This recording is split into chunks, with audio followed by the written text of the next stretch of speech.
up, but it already did something totally different when I It did says live that. streamed. Oh, okay. It's still saying setting up for me. It starts reverberating. Yeah, I see it to YouTube. Try to figure it Oh, out. there we go. All right, let me get that over to you. Let me turn this off so I don't have to hear it. Okay. All right. Have all the best time. I miss you. Thanks. Thanks, Dad. Bye. All right, if you want to share, there's the link. I'm going to do that real quick and then we'll get started. I was off of it.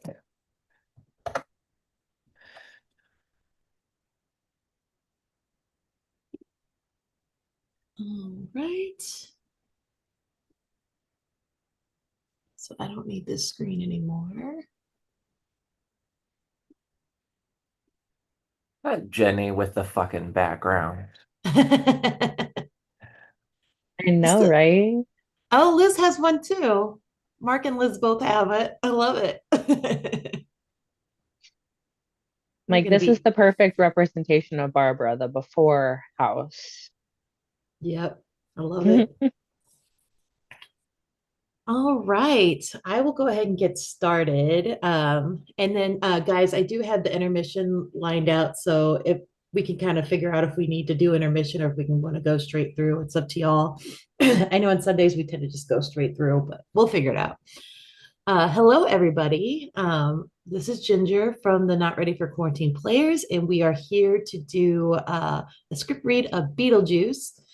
We're going to be doing this to benefit MTUG, which is the Metro Trans umbrella group here in St. Louis area. If you want to donate on our behalf, you just go to stlmetrotrans.org, and any little bit I'm sure they would love and be able to utilize, because in these times, especially with the administration that we have right now, I'm sure they need all the help they can get to try to help the most people. I've actually seen their work in real time. I have a quasi adopted 26-year-old named Ray Ray. She's a trans girl. And when she first moved in with me and my ex spouse, they actually provided weekly food to her because she wasn't her food stamps weren't on. So while we were trying to get that worked out, they would actually deliver food to her every week. So they do amazing, wonderful things beyond the scope of what you can imagine for our trans brothers and sisters and nibblings out there. So hope y'all can donate if you feel the urge to. Since we're here, let's go ahead and introduce our lovely cast. I'm super excited. We have Mark returning for a second time Hello. as both a Charles and a father figure. So I think we have a second dad now at this point in the group. We've got Nick coming back as Otho and various characters. We appreciate a lot. We had Jenny coming back as Barbara, which is super awesome. Danny is actually not our narrator this time. Danny's going to be Adam, so that's exciting. And we have Stephanie Six Trombones as Beetlejuice, which I can't wait for. We have Andrew slash Wasson as Delia and Juno, which I think are like the two characters that personify their personality. But you need a nice character on top of it. There, you need a three one. But I love that you're Delia and Juno. That's great. And we have Liz coming back at us. We haven't had Liz in a while. I'm so excited to have her back as Lydia. So I'm love this small but mighty cast, and I will be narrating today. Uh, bear with me because I tend to get all flubby mouthed, but we will we will do our best. But I'll go ahead and get started if everybody's ready. Are we ready? All right. Fade in, exterior Winter River, Connecticut in the daytime. A crisp and perfect New England town, almost too neat to be real. No visible townspeople. The camera explores the town. It flies over a rickety bridge, past the Maitland Hardware and Appliance Store, past the church, the Historical Society, up over the graveyard on the hill, and finally to the Maitland House, the perfect Victorian house surveying the tiny village. Suddenly, a giant daddy longlegs spider mounts the crest of the hill beside the house, pauses to wave a spindly leg, and then creeps menacingly up on top of the Maitland house. Well, you're a big fella. A hand as big as God's with a huge tweezer gently reaches down out of the sky and lies palm up in the yard next to the house. Daddy Longlegs climbs into it, and the hand rises up into the sky again. We're in the attic on a new angle, still in the day, and it reveals Winter River as a miniature town, while the daddy long legs and the hand are normal size. Above the model are homely representation of moon, sun, and stars, a whole tiny mechanical universe to track the hours of the day. A large I think plot mat of the city is prominent as well. The hand is Adam Maitland's. In his 30s, he's a solid, easygoing citizen. Capra used to make movies about him. Adam's model town sprawls across most of the attic space. Windows on either end of the attic shed good light into the warm room. Adam carefully lifts the spider out of the window, smiles as he drips him lightly on the breeze. Camera tilts up from the window to see the real river winter laid out exactly as the model at the foot of the hill. Adam breathes deeply and looks very pleased at the glorious town below him. On his huge hand again, as it reaches into the model and tweezes a tiny sign into the tiny window on Maitland's hardware store on Main Street. It reads, Adam and Barbara Maitland are on vacation. Hooray. Adam leans down and eyes the sign. I'm ready. Adam turns to see entering Barbara Maitland. And of course, they give her full age of 35, whereas Adam's just in his 30s. A wholesome beauty who is mellowing well. That's weird. She smiles at him, perhaps a certain tinge of sadness about her because they don't have children. Also weird. She's ready. It looks great. Thanks. She pushes a wrapped present across the table. Happy vacation, honey. Adam smiles and gives her a present he's hidden under the table. He opens his present, a can of furniture oil. Manchurian tongue oil? Where did you get it? Helen got it for me in Olso. Oslo, also. Who knows what that is? Close enough. There's enough to refinish the gate leg table and the cherry wardrobe. Adam hands Barbara a carefully wrapped bundle. She unwraps her gift, rolls a very expensive floral wallpaper. She cradles it in her arms like gold leaf. Oh, Adam, it's beautiful. Adam nods and embraces her. Enough to do the guest room. I'm so glad we're spending our vacation at home. I'm going to get started right now. Whoa, hold on. Barbara calms down, returning to Adam's embrace as the phone rings. They freeze and then grin. No one, oh, Both of you no together. one's home. Yeah. Honk, honk outside. They look at each other horrified and peer out the window. Oh, no. It's your turn, darling. She shakes her head with resignation and goes downstairs, knocking on the door from below at the interior staircase and kitchen in the daytime. The camera follows Adam and Barbara downstairs. We see the rambling old-fashioned quality to the house, clean, sentimental, warm, and floral. Some rooms in progress. They continue down the main staircase past photos of themselves, old photos of the early days of Winter River, pictures and mementos of 3 generations in hardware. Barbara goes to the kitchen and Adam continues down to the basement. Her point of view is there's a woman, Jane Butterfield, tall, gawky, and aggressive. She peeks into the kitchen door. She's divorced 3 husbands and buried another for good measure. Wow. She's ruthless, but is weirdly, seamlessly pleasant. She waves a legal sized paper at them and starts to come inside. Inside the kitchen door, Barbara makes a dash for it and holds it just as Jane gets a foot in. Jane smiles wildly, wildly.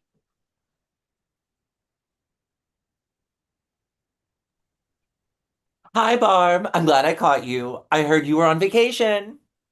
That's right, Jane. Complete vacation. Honey, today I am $350,000.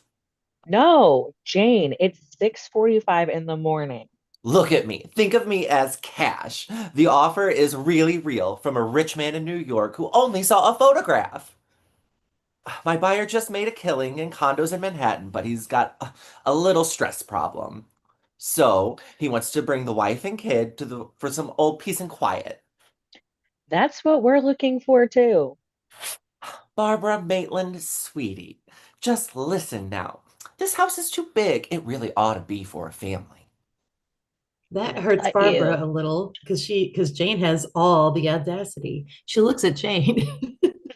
Oh, honey, I didn't need anything. It's just too big for you. Jane compulsively affixes her business card face inside in the window pane. Bye, Jane. See you in a few weeks. Adam is humming happily, looking for paintbrushes in the ground floor storeroom. He spies a cassette deck and looks through a stack of cassettes and plays one. It's an old Ink Spots love song. Who the hell are the Ink Spots? Interior gets him during the day. Barbara is starting to paper the walls already. She frowns at the music and goes to the door. Oh, honey, you said no ink spots on this vacation. It clicks off and she goes back into the room. In the storeroom during the day, Adam puts away the tape but keeps humming the song. He opens the shutters on a small window. In the window, Whew! he jumps back frightened. No, Jane. Adam closes the shutters as Jane affixes yet another card to the window. He continues his search for a brush. Jane exits jauntily, flapping her contract down the lane. Inside the Maitland house in the day, Adam continues rummaging for a brush but can't find it. Honey, come with me down to the store. What for? I need a good brush for this tongue oil, and I want to pick up a piece of the model. Let's go early before anyone sees us. Barbara has already prepared a few rolls in the guest room. Okay, but let's hurry back. You just run in, okay? Exterior the house in the day, the Victorian house from the model in the flesh. Adam stands by the station wagon. On the bumper of the car is a sticker reading, "Warning, I brake for animals." Huh, foreshadowing. Barbara gets in the driver's side. They drive off. Interior the car, daytime. Adam dusts the inside of the dashboard clean, clean. Jane said we should sell the house to someone with a family. Ah, the ever tactful Jane. Puts his hand on her shoulder. Exterior, the river and the bridge and hill during the day. We see the car coming down the hill towards the bridge. We should be flattered that she wants to sell our house. I know. I just wish she'd leave us alone. Let's not think about it. We'll have a nice, romantic, quiet vacation. Here comes the bridge chorus. Car reaches the rickety covered bridge. Car shakes, bobbing up and down on every plank. On Barbara and Adam tight, they've done this routine before. They sing an old Johnny Mathis song with a lot of vibrato. I don't know how to sing I that. don't know that song. Yeah, sorry, Yeah, but we no worries. sing We're singing. Yeah, they laugh. it. Exterior, downtown winter river. That is a yeah. Anyway, day, just like the model, but real and populated. Camera pauses on a gorgeous storefront with a brass lion out front. The sign above the door says Bozeman Building, 1835. An old man polishes the lion as the Maitlands drive by the wave. Wave at the lion. Don't forget the balls, Ernie. Adam. Ernie looks around to see no one's looking and polishes the balls of the lion. Camera spies a jaunty dog like Benji peeing on the opposite corner of the lion. The Maitlands drive by the store with a sign, Jane Butterfield Antiques Real Estate Travel. Inside the antique store, the real estate office travel agency in the day, the door is store is bursting with antiques of all sorts, travel brochures, photographs of houses for sale, and a serve yourself Xerox machine. Little Jane, her 8-year-old daughter, is drudgingly making copies. Jane on the phone rushes to the window to watch the Maitlands drive by, almost popping a cord when it reaches its end. She waits for the other party to pick up. Hello, Mrs. Dietz? Well, the condition is what we country folk call fix it. Yes, I think they are fixing to accept another offer. Well, maybe if you offer 390,000, they'll take it. Exterior Maitland hardware during the day. Adam sprints up the steps of his lovely hardware store. Old Bill, a slightly addled ancient barber, is napping in a chair in front of his shop next to Adam's. Adam fumbles with his lock, not interested in conversation. He drops his keys, which wakes up Old Bill. Morning, Adam. You need a haircut before your vacation? No thanks, Bill. How's the model coming? Good, Bill. Good. Bill turns around and continues prattling, even though Adam has entered. Bill prattles throughout. I was thinking, you said Bozeman built the foundation in 1835, but his grandson came in here last week and said he found a bottle with an 1836 stamp in it, plastered in the foundation. He's got hair down to his goddamn shoulders. Inside the Maitland hardware, Adam pulls down a few good paintbrushes and carefully picks up a small model of the Bozeman building. He walks out. Old Bill continues unabated. He said, just give me a trim. I took a scissors to him so fast, would have skimmed him clean if he hadn't. Adam strides by quickly to his car. See ya, Bill. Right. Exterior Maitland's car in the day. The Maitlands drive their car out of town. On Jane, at the exterior car and bridge, the car approaches.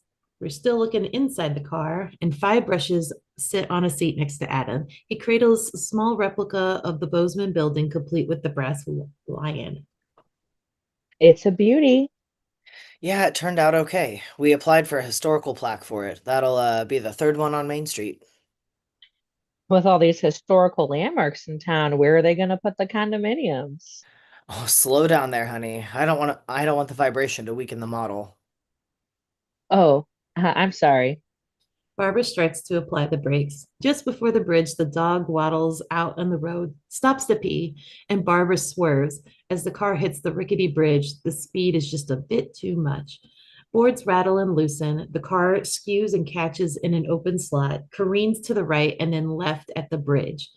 Interior car in the day, a piling a piling is smashed through the window on the passenger side, crushing the upper right of part of Barbara's arm. She is wailing in pain and fright. Adam tries to help Barbara.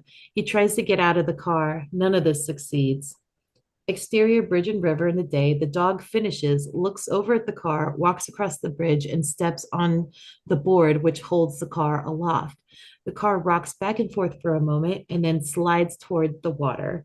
Exterior car and bridge, the car plunges into the rushing water. It floats for a moment and then sinks like a stone. Fade to black. Fade in, and we're in Barbara and Adam's living room in the day. Quiet, still, expected. There's a fire laid in the hearth.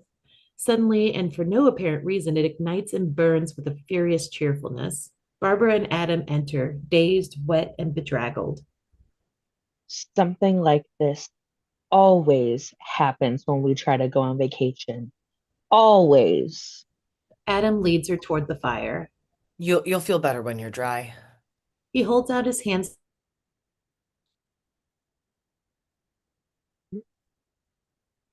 The ginger freeze for She maybe. did.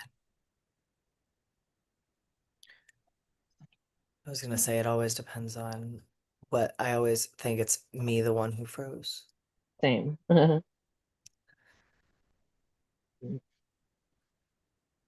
Did you worry? Raise your hand if you're not frozen.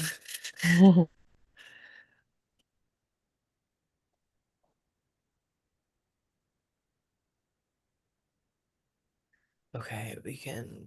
I wonder if she's just patiently waiting for all of us. There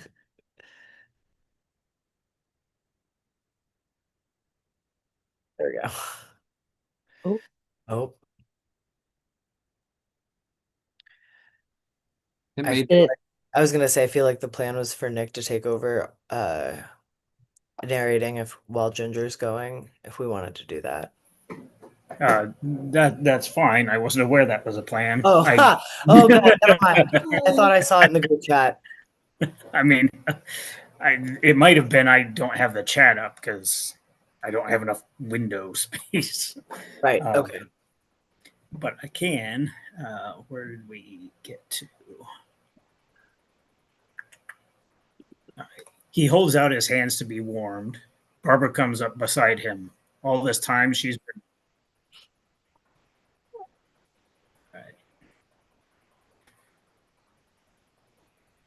All this time she's been holding her injured arm with the other hand. this fire wasn't burning when we left the house. How's your arm?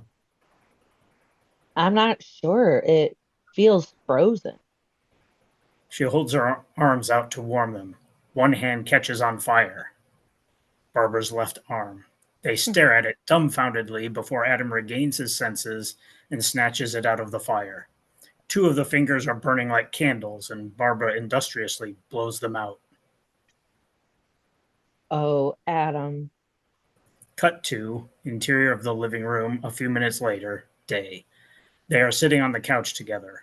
Barbara is looking away slightly, as one does when a doctor is drawing blood, while Adam looks at her fingers. He frowns. He looks at his skin. It is pale. He looks at Barbara. You'd better sit down, hon. I am sitting. I'll tell you what, Barbara. I don't think we survived that crash. Oh, Adam, we're home in our own house. Nonsense. I'll make some coffee. You get some more firewood. Adam Adam gets up. gets up a little Go ahead. absently. I'm good. Sorry. She follows him as he wanders to the front door. He peers out. Let's take things extra slow. Do you remember how we got here? Barbara tests her hand, clenches and unclenches her fist. I'm fine. My arm works fine. Adam, exploring, opens the door, steps out on the front porch. Exterior front porch in the twilight. Adam's face is painted with colors of sunset. He stands atop the steps leading down to the front yard. Barbara stands just inside the open threshold looking outwardly. The end of a perfect day. Adam starts to step down to the yard. Honey, I'm gonna go down to the bridge and retrace our steps. He steps off the last step into the yard and promptly disappears. Adam! Exterior, the great void. Adam is nowhere. There's no ground, no sky, nothing to stand on or onto or hold on to or give boundaries or distance. Just vast nothing. Not white and not colored either. Noise of a clock ticking. Adam looks about surprised, doesn't like what he doesn't see. He turns around to head back up the steps. There are no steps. Barbara? His voice echoes strangely. He runs off in the distance and calls again from over there. Where are you? He goes even further away. In the foreground, an enormous geared wheel the size of a man rolls by, tearing up the unseamed ground. Something pours out of the tear, ooze or stuffing. Adam runs forward and stares after the wheel, which is now out of sight. Two smaller gears, looking very much like components of a giant watch, spin along behind him. One of them veers suddenly towards him, and though Adam jumps out of the way, the gears snag his trouser leg and shreds it. Loud ticking. A perfectly enormous gear comes barreling toward him. Adam leaps out of its way. The gear turns, fishtailing, kicking up ooze and stuffing. That's so weird. Adam flings himself suddenly to the right, but trips into the path of the gear. He's about to get crushed. He's suddenly jerked up to safety. Exterior front porch in the night. It's Barbara who's grabbed him and quite evidently saved his life. Not life, perhaps, but existence. He's shaken, breathless. Barbara stares at him as if wondering what he's just been through. You saved my life or whatever. 2 hours. What? That's how long you were gone. Huh. Interior living room night. Barbara leads Adam into the house. Anything happened while I was away? Yes, it did. Yes, it did. I made a couple of small discoveries. Barbara stands by the mirror over a hearth mantle. On the mantle is Barbara's prized collection of porcelain horses. Adam comes to stand beside her. They look into the mirror and there's no reflection of them. Barbara picks up one of the horses and trots it through the air. The horse is imaged in the mirror. There's that, and there's this. She picks up an ancient leather-bound book. It's yellow and worn, about the size of the Boy Scout manual, because everybody knows what that looks like. Close up, it's the title Handbook for the Recently Deceased. Handbook for the Recently Diseased. Oh my God. Deceased. I don't know where it came from. Look at the publisher. Handbook That for the doesn't. Recently Deceased Press. I don't think we survived the crash. Interior bedroom at night. Adam is already in bed reading from the handbook. Barbara is getting ready for bed, going through a ritual of sorts that they practiced every night of their married lives. I don't like situations like this. I hate it when I'm not in control. So just tell me the basics. This book isn't arranged that way. What do you want to know? There's a thousand things. Why did you disappear when you walked off the front porch? Is this a punishment? Are we halfway to heaven? Are we halfway to hell? And how long is this going to last? I don't see anything about rewards and punishment or heaven and hell. This book reads like stereo instructions. Listen to this. Geographical and temporal perimeters. Functional perimeters may vary from manifestation to manifestation. This is going to take some time. Barbara paces. She trips on her wallpaper rolls and kicks them.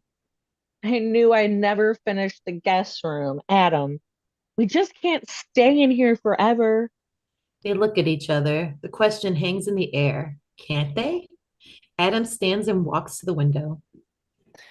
Maybe we should set up a normal routine. She looks at him like he's nuts. I mean, let's try to nail something down in our lives. A regular schedule. We can keep track of time and go on with our projects up here in the attic. She shakes her head, exasperated, flops down on the bed. Oh God, maybe this is all just a bad dream. On Adam, a somber look comes across his face. I'm afraid not, honey. Barbara looks up at him questioningly. Why? What's wrong, Adam? She stands and joins him at the window. In their point of view through the window, in the distance, we see an automobile funeral procession threading its way toward the nearby cemetery. Headlights are on, and we recognize Jane's car in the line. We reverse on Barbara and Adam with somber faces. Tighter on the procession, it arrives at the grave site, and we see some familiar faces. Ernie and Old Bill the barber, Jane and Little Jane watch as two identical coffins are carried together to two open graves. Barbara and Adam. Barbara drops her head sadly on his shoulder. He leans onto his face slightly onto hers, and we fade out. We fade back in. We're inside the attic in the day, and Adam is setting up a small monument in the model town cemetery. It reads, Adam and Barbara Maitland, united in life, undivided in death. I wish I had a better view of the cemetery from up here. I don't know which area is the best placement for us. Barbara, trying to clean, lets out a frustrated yelp and she paces. Cabin fever, hun? I can't clean anything. The vacuum is out in the garage. I can't leave the house. Why don't they tell us something? Where are all the other dead people in the world? Why is it just you and me? Maybe this is heaven. In heaven, there wouldn't be dust on the wallpaper. Hun, I didn't want to die, but really, this is fine with me. Look, we never have to wash dishes again. Dishes? We haven't eaten in 3 weeks. Adam, I'm not like you. I really need to be around people. Get out to the get out to the church, go grocery shopping. But I'm not hungry. Are you? Barbara shakes her head and picks up the handbook and pages through it desperately. Keep having this feeling that something has got to happen. The car door slams outside. Adam and Barbara look out at one another and run to the window. Exterior, the Maitland house in the day, Jane Butterfield is staring up at the old house. Inside the attic, Adam, from his angle, can just barely see her. God, it's Jane. What's she doing here? I don't know. Jane! Jane, up here! Exterior Maitland house in the day. Unhearing, Jane heads for the car. The sound of the wind up blows the sound of wind up, I guess, blows her dress a little. Ew. Little Jane straggles along with her like an apprentice. Interior attic in the day. Barbara watches Adam and shakes her head. He stops. She can't see you, right? Adam nods. In the book, rule number 2, the living usually won't see the dead. Won't or can't? Just says won't. Wait a minute. Here it says the living are arrogant. They think they'll never die, so they refuse to see the dead. Arrogant. That's Jane, all right. Barbara sighs and nods. At least we won't have to worry about her. Adam smiles and goes to his model.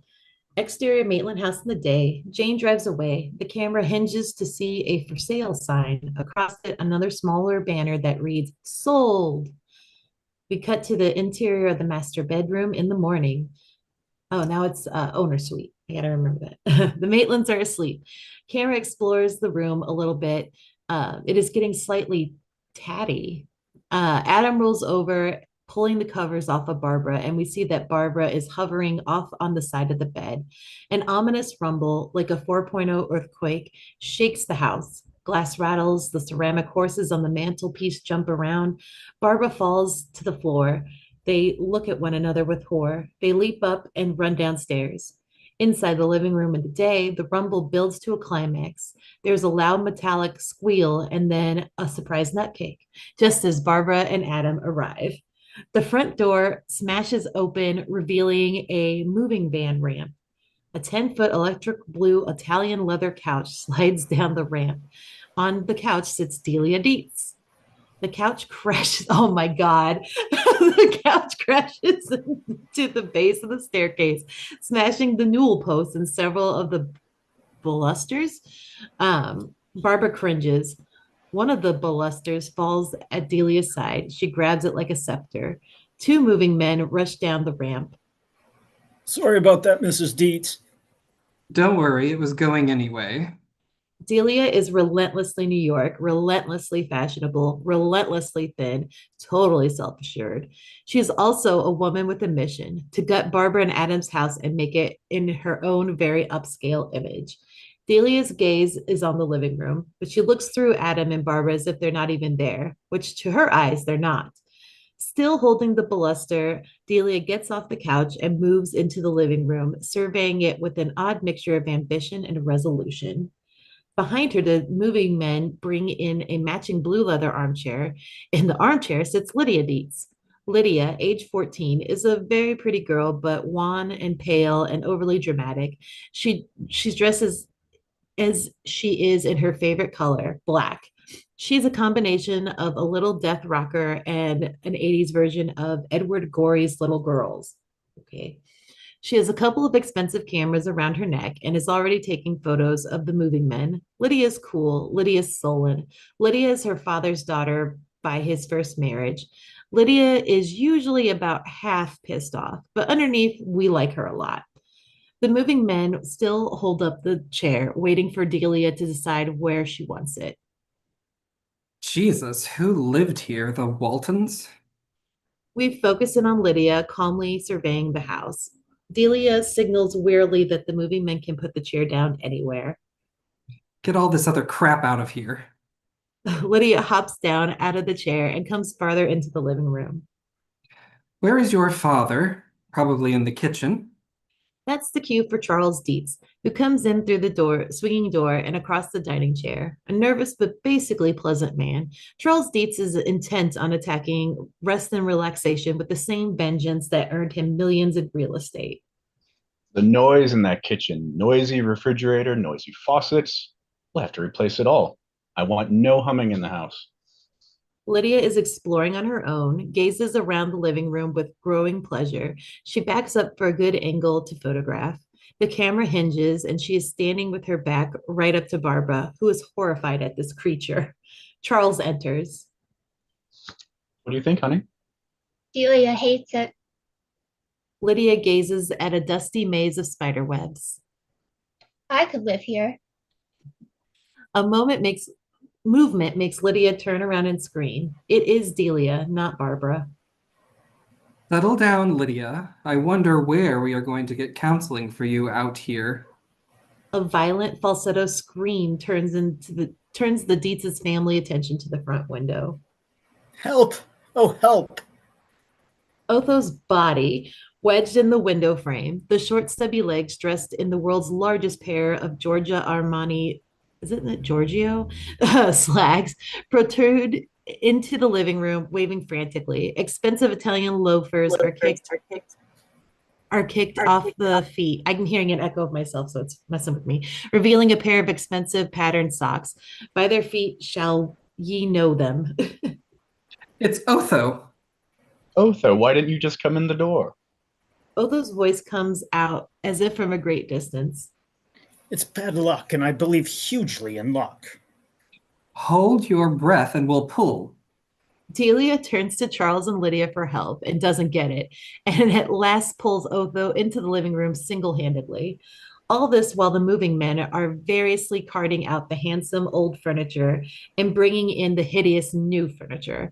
Otho is Robert Morley at his most lovely, and I'm not going to say either of those words, but he's not all fat and fun. This customer carries nasty emotional weight as well.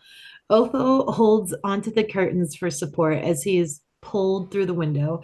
And when he is at last all the way through the upright on his feet, he suddenly gives a tremendous yank. The whole drapery apparatus, including valances, crashes to the floor. That was the single most unattractive window treatment I've ever seen in the entire of my existence. I'm so glad you could leave the city to consult me, Otho. Otho is looking around the room with an eye of quiet horror. Yes, of course you are.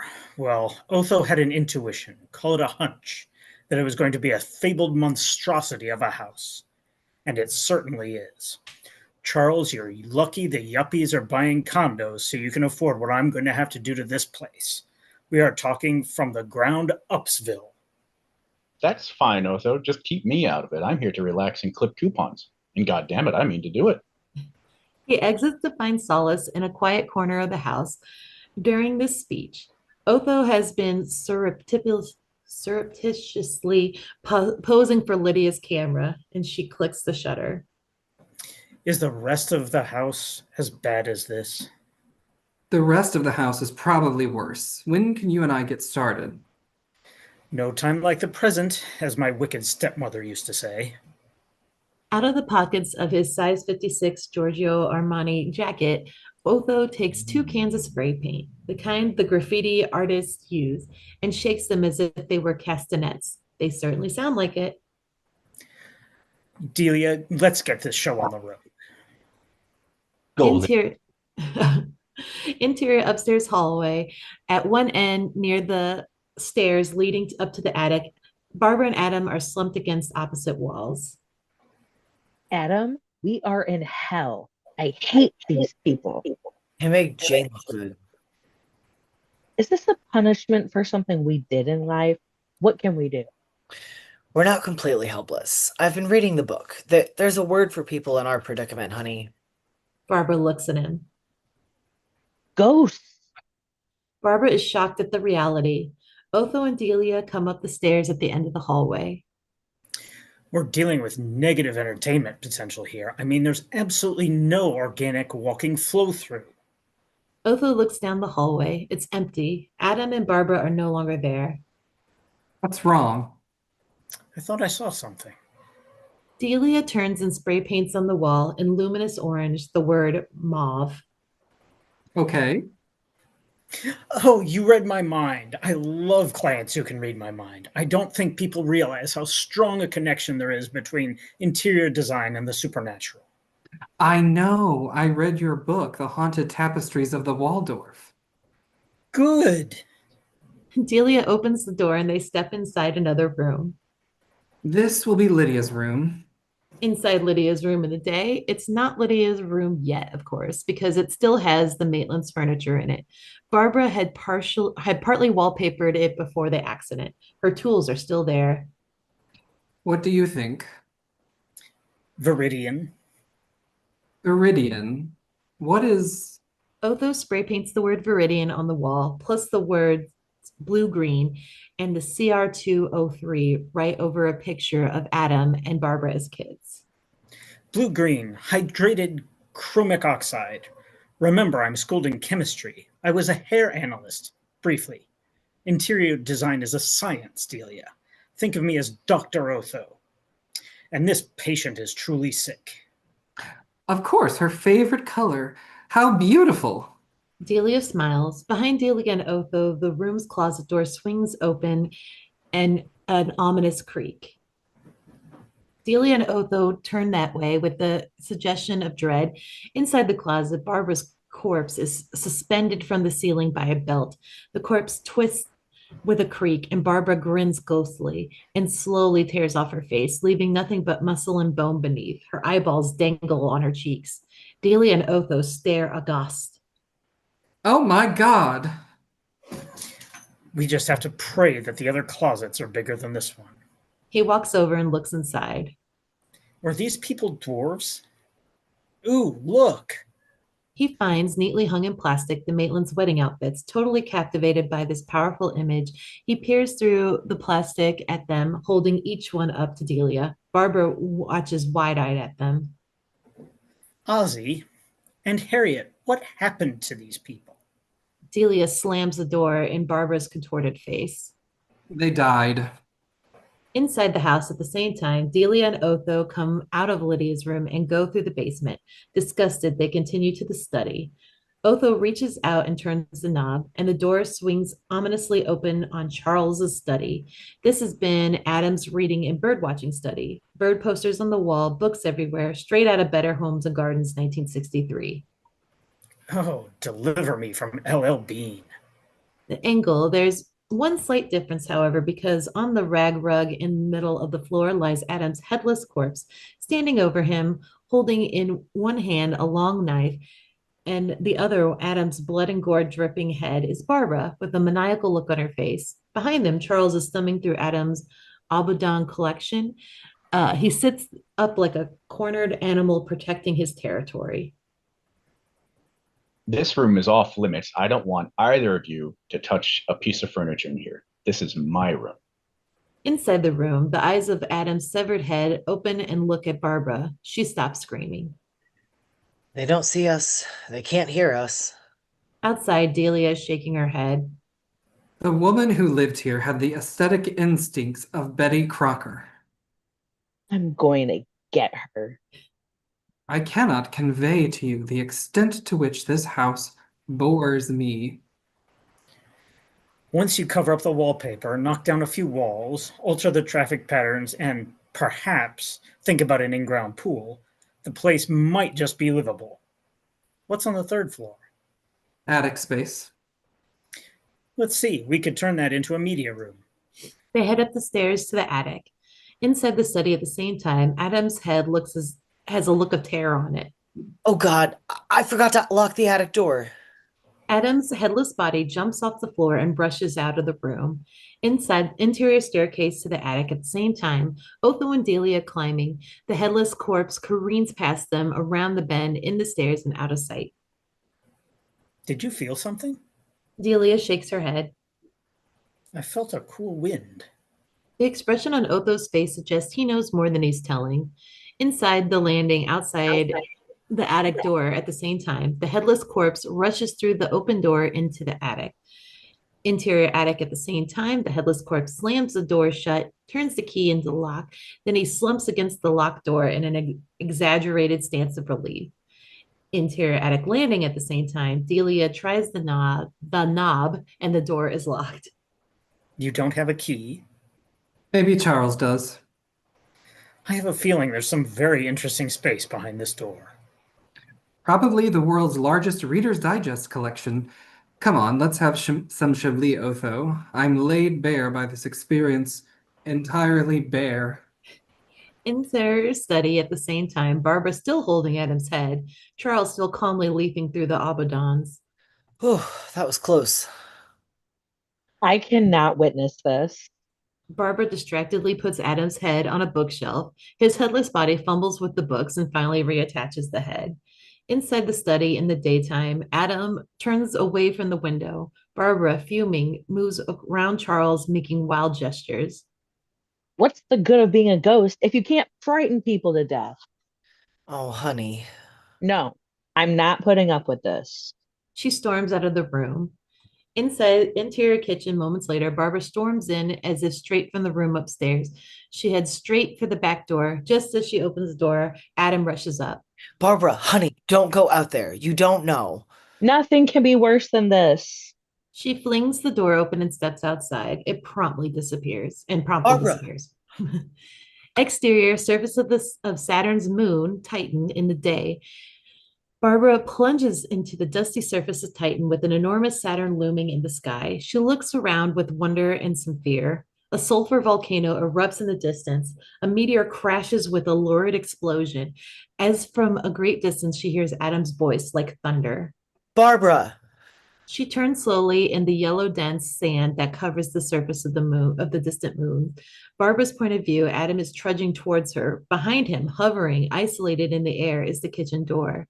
Back onto the scene, Adam at last catches up with her and surveys around them.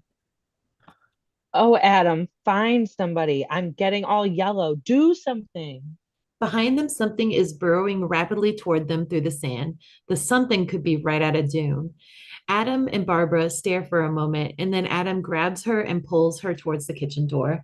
But the kitchen door has moved, so they veer in the new direction. The something follows them and raises out of the sand. On something, it's a very big, very nasty, and very hungry snapping sandworm. It roars and lunges at them. Barbara, slightly angered at it, instinctively bats at it.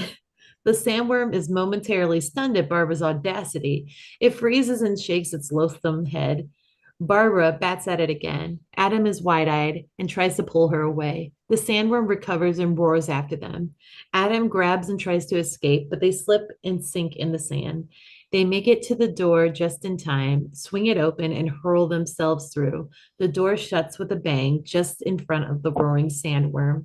The sandworm rears and roars in frustration, howling to the ringed planet. Inside the kitchen, Barbara, weeping, throws herself in Adam's arms. Oh, Adam, don't ever leave me alone. You left me. I know, I'm sorry. I just realized that I could have been killed alone. Don't ever leave me, honey. We're trapped in this house forever with those people. You can't say that for sure. It could be a transitional thing, like a post-life crisis. We just have to be tougher with them. Come on, have some brandy. Spirits? Death didn't improve your sense of humor. They head for the dining room. Interior dining room. Adam has his arms around Barbara's shoulder. They walk in the door and stumble upon the Dealses at their dinner. Lydia's back is to them. Barbara and Adam back out of the room, but stop to listen. Interior dining room night. The Dealses around the dining room table. There are candles and good china laid out, but they're eating out of Chinese takeout boxes. I can't believe that we're eating Cantonese. Is there no Szechuan up here? Hunan? There's only one Chinese restaurant out here, darling. The owners are Irish, and Irish people only know how to cook Cantonese. They don't know better. I plan to have a stroke from the amount of MSG that's in this food. This is our first meal in this house, Lydia. Why don't we all do our private little parts to make it a pleasant one? Lydia, relax. We'll build you a dark room in the basement. My whole life is a dark room. One big dark room. Delia rolls her eyes and nods. She's been through this before. Nonsense. You'll go to school, maybe meet a farm boy. Delia laughs. Charles smiles. Yeah, Maybe if he's nice, he'll let me hang myself from a rope in his barn. Lydia, in a couple of years, this whole town will be filled with people like us. We'll be the art center of summer New York. I'll start sculpting again. I'll teach those gallery bastards to refuse my sculpture. And when Otho and I get through with this house, you people are not going to recognize it. I say, let's keep it the way it is. Delia stares at Lydia. Good idea. Delia shifts her glare to Charles. I do. I really like it. I mean, it's already sort of like somebody's home, isn't it? The couch is so comfortable and doesn't stick to your legs. It smells like a real home, not a French whorehouse. Lydia, at your age, you are so young. Charles, we need to call that awful Jane Butterfield tomorrow and get the key to the attic door. Can't you find a way to hold back some of her commission? We're going to have a lot to do tomorrow. The Goodwill truck is coming. And whatever is up there in the attic goes away with it. Should have it fumigated too. Saw a fly today. Lydia looks at them with a mixture of sadness and anger. Outside the door, on the stairs, listening, sit Barbara and Adam. A tear rolls down her face. Inside the attic in the day, Adam and Barbara are lying down on the floor, peering out of one of the small windows overlooking the front yard of the house, the handbook open in front of them. Exterior front yard, Adam and Barbara's point of view in the day, the entire front yard is alive with workmen and their vehicles, plumbers, electricians, cable TV men, etc. In the road in front of the house are several cars of rubbernecking locals, astonished by all the activity. The city has come to town. Moving men continue to move in the Dietz's modern, expensive, and ugly furniture. They collide with Goodwill men coming out with the Maitland's lovely antiques and personal possessions. Interior attic in the day, Adam and Barbara look at one another as if to say, "Where next?" Adam leaps through the handbook furiously. Look in the index. Not really. What's this? Adam pulls from the handbook an ancient, yellowed, crumbling handbill. He carefully opens it. On the handbill, very primitive, crude, and red printing. Having difficulty adjusting? Is death a problem and not a solution? Unhappy with eternity? Troubled by the living? Call Beetle guys? The bioexorcist? That's Beetlejuice, Beetle. The remainder of the sheet is torn off. On Barbara, fingering the torn edge, looking in the book for the remainder. No luck. That's it? No number or instructions? Nothing. The bioexorcist? I don't get it. Inside the kitchen, Charles, away from the chaos outside, is calmly steeping a mug of herb tea. His solitude is interrupted by a 2,500-pound Vulcan range breaking through a too small kitchen window. The hell are you trying to do? Delia outside is berating the inept crane operator and shrieks periodically at some fine art movers who are struggling under her horrid modern welded steel sculptures. Lydia snaps photos of the mayhem. She stops to scan the whole house. From her point of view, her gaze reaches to the top of the house, and she suddenly glimpses Barbara and Adam's faces in the window. Back to the scene, Lydia blinks hard. Her mouth drops open. She looks all around as if she'd just seen a ghost or two. Jane Butterfield's car pulls up. Little Jane sits in front seat, burdened with an enormous stack of collated and stapled copies. Lydia catches sight of Jane and runs over. Little Jane locks her door in fear of Lydia the Strange. Lydia stares at her. Are you a boy or a girl? I only speak to vertebrates. What happened to the people who lived here? They drowned. Yes, they were family. I was devastated. Here, darling. Jane holds a key to Lydia. Is this the key to the attic? That's a skeleton key. It'll open any door in that house. Will you give it to your father? And you might mention that I single-handedly decorated the house in case he needs any expertise in that area. Come see me. Jane goes away. Another angle, and Lydia's face sobers as she looks up at the now empty attic window. Help! Get off me! Lydia drops the skeleton key in her pocket surreptitiously. She follows Delia shrieking. Exterior house in the day, Lydia rounds the corner to see Delia Pinned flat against the house by one of her horrid steel sculptures. Two movers are struggling to free her. Lydia snaps a quick photograph. They finally free Delia, and she clutches at her head, just short of tearing her hair out. You jerks! That is my art and it is dangerous. Do you think I want to die like that? Lydia, moving is a family affair, so buckle down now and go get mommy some drugs. Any particular kind? Joke. Aspirin. Lydia walks off toward the house.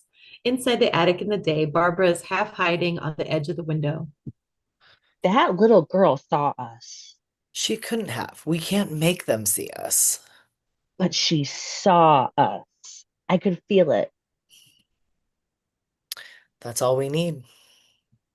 Interior upstairs hallway in the day, Lydia looks up at the stairs at the attic landing. She's a little scared, but she decides to go up the dark stairs. In the hall, at the end of the hall, stands Charles directing men who are carrying books into the room that will be his study. He continues on. A blast of steam fills the hallway because workmen are already going at the wallpaper. Lydia emerges from it, looking up at the stairway to the attic, mounting courage. Interior staircase to the attic in the day, Lydia creeps forward, taking the skeleton key from her pocket. Floorboards squeak. Interior attic day, Adam works on his model. He hears the squeak, looks up confidently. Don't worry, I've locked it. Barbara smiles and knits while rocking in her chair. Inside the attic landing, Lydia quietly inserts the key in the lock of the attic door. She turns it. The key is stiff. She turns harder. It's stuck. Lydia tries the door. It's a no-go. She turns the key again, and this time it goes all the way around. Inside the attic in the day, Adam and Barbara, surprised by the key, look at each other carefully, very quietly, and stand up and tiptoe toward the door. On the screen of an old TV set in the corner of the attic, suddenly a ghostly image pops on. On the TV, a bizarre, smallish fellow, outfitted in too big cowboy hat, bad wig, oversized sunglasses, appears on the screen, singing very quickly. It's a heavily disguised Beetlejuice. Behind him, the camera quickly pans an assortment of tombstones a la Cal Worthington. Have the living got you down? Beetlejuice. Are they jacking you around? Beetlejuice. Have you broken out in hives because you're tired of their jive? Well, I'll drive them out of your hive. Beetlejuice. Another angle. Camera tilts down a flashing tombstone with Beetlejuice written on it. Adam rushes over to shut it off. He can't find a plug. He looks around behind set.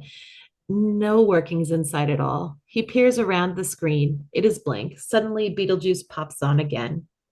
Say it once, Beetlejuice. Say it twice, Beetlejuice. Third time's a charm, Beetlejuice. Woo! Come on down. He pops off. Adam and Barbara stare at each other. Inside the landing in the day, Lydia listens. Did she just hear something? She puts her hand on the knob, and tries to turn it, and it's stuck. Then the key eerily pops out of the lock and falls on the floor. Charles' head suddenly appears behind her, scares her. What are you doing? Inside the attic, Adam is holding on tight to the knob of the door. With her knitting needle, Barbara has poked the key out. The two stand absolutely still, listening, terrified of the living intruders. Inside the attic landing, Lydia and Charles. I was just trying to open the door. Mrs. Butterfield brought over a skeleton key. Let me have it. Inside the attic in the day, Barbara and Adam tighten on the landing. But it doesn't work. She hands her father the key. He looks at it and throws it in the corner. Skeleton keys never work. Anyway, this can wait. We'll have a crowbar later. Where's your mother? Stepmother. I'm going down to relax. I want a noise-free zone. Do you understand? Noise-free. He goes downstairs. Dad, He continues. What? I'm lonely. A blast of steam from below drowns out her words. Charles stops and turns around, and the blast stops. What? Nothing. She's resolved. Charles continues. She begins to follow slowly. On the key behind Lydia, we widen as Adam rushes out of the door, grabs the key, and rushes back in again. Lydia hears something but doesn't see. Inside the attic, Barbara and Adam have moved away from the door. We need some help. I found something this morning. Here, emergencies. In case of emergency, draw a door. Draw a door. I don't know why we keep looking in that stupid book. Adam takes a piece of chalk and draws a little door on the exposed brick of the chimney. You don't actually think this is going to work. Adam draws a knob. He then tries to turn it. The door, perhaps to his surprise, fails to open. Yet another triumph for Adam and Barbara in the afterlife. Why don't we try this beetle guy? Wait.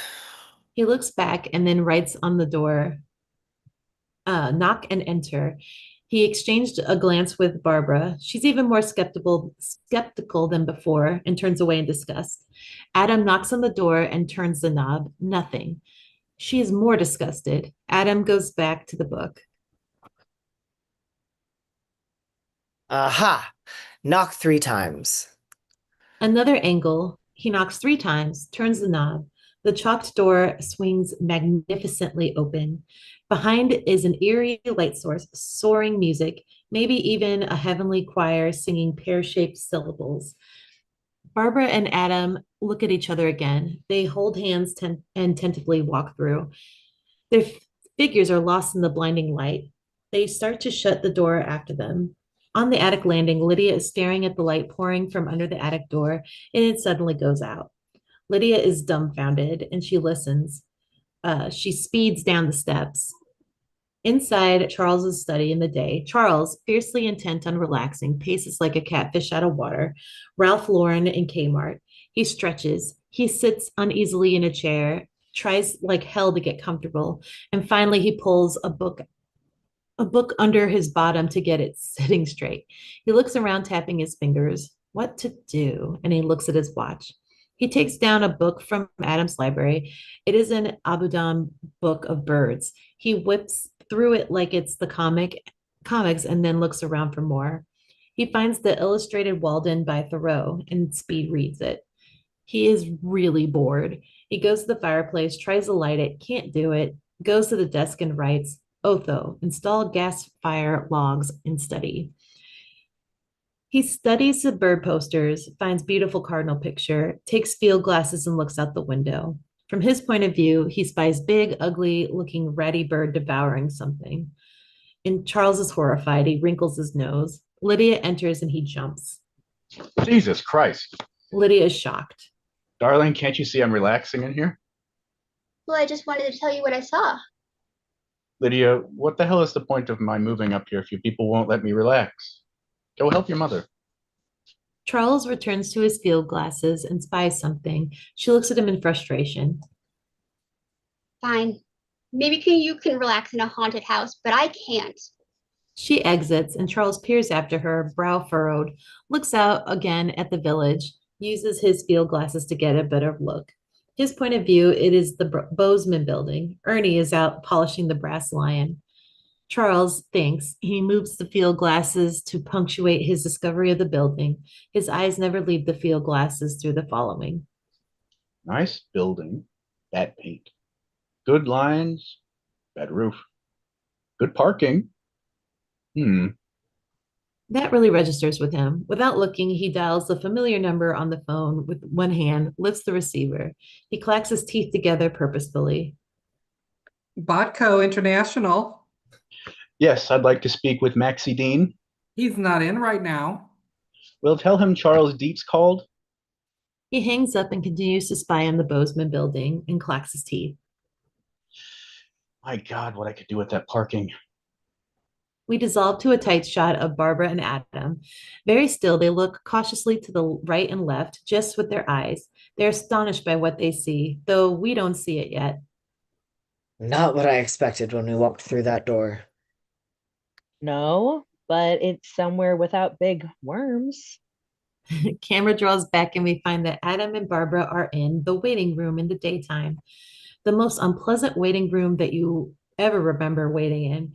50s furniture with broken legs, couches propped up on telephone books, standing ashtrays with dirty stand, Linoleum floors patched with 100 times, National Geographics with covers torn off. The taken number registers in the millions. As the camera completes a circle of the room, we see a receptionist. She's the quintessential 50s receptionist, tight sweater, bullet breasted bra, bleached hair, red lipstick. She's wearing a ribbon across her breast reading Miss Argentina, and there are knife slashes across both wrists.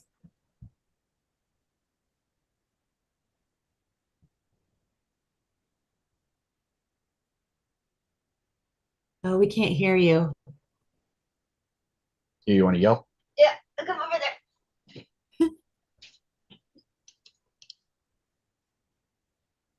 You don't have an appointment, do you? We didn't know how to make one. An appointment for what? What do you want? We need some help. Already?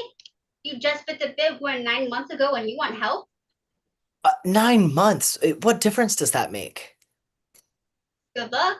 You're gonna use up all your vouchers. Vouchers? D90s. You spend 125 years on Earth actually in that house, during which you only get 3 Class 1 D90 intersections with Juno. You probably haven't even read through the manual completely yet. Why 3? The typist behind the receptionist holds up both hands, each of which only have 3 fingers on them. Rule number 3, everything comes in threes. We have to wait if you don't have an appointment. How long do we have to wait? Wait for who? Or Juno, your caseworker. Not that it matters to your type, but there are all these people here ahead of you. I'd say 3 hours. The waiting room is now filled with people, dead people, some in fairly awful states, a cornucopia of carnal shreddage. Adam and Barbara look around for a moment. Then they reach out to grasp hands. Number 54,601, Erndock. The camera pushes in close and we dissolve to the interior attic landing in the day.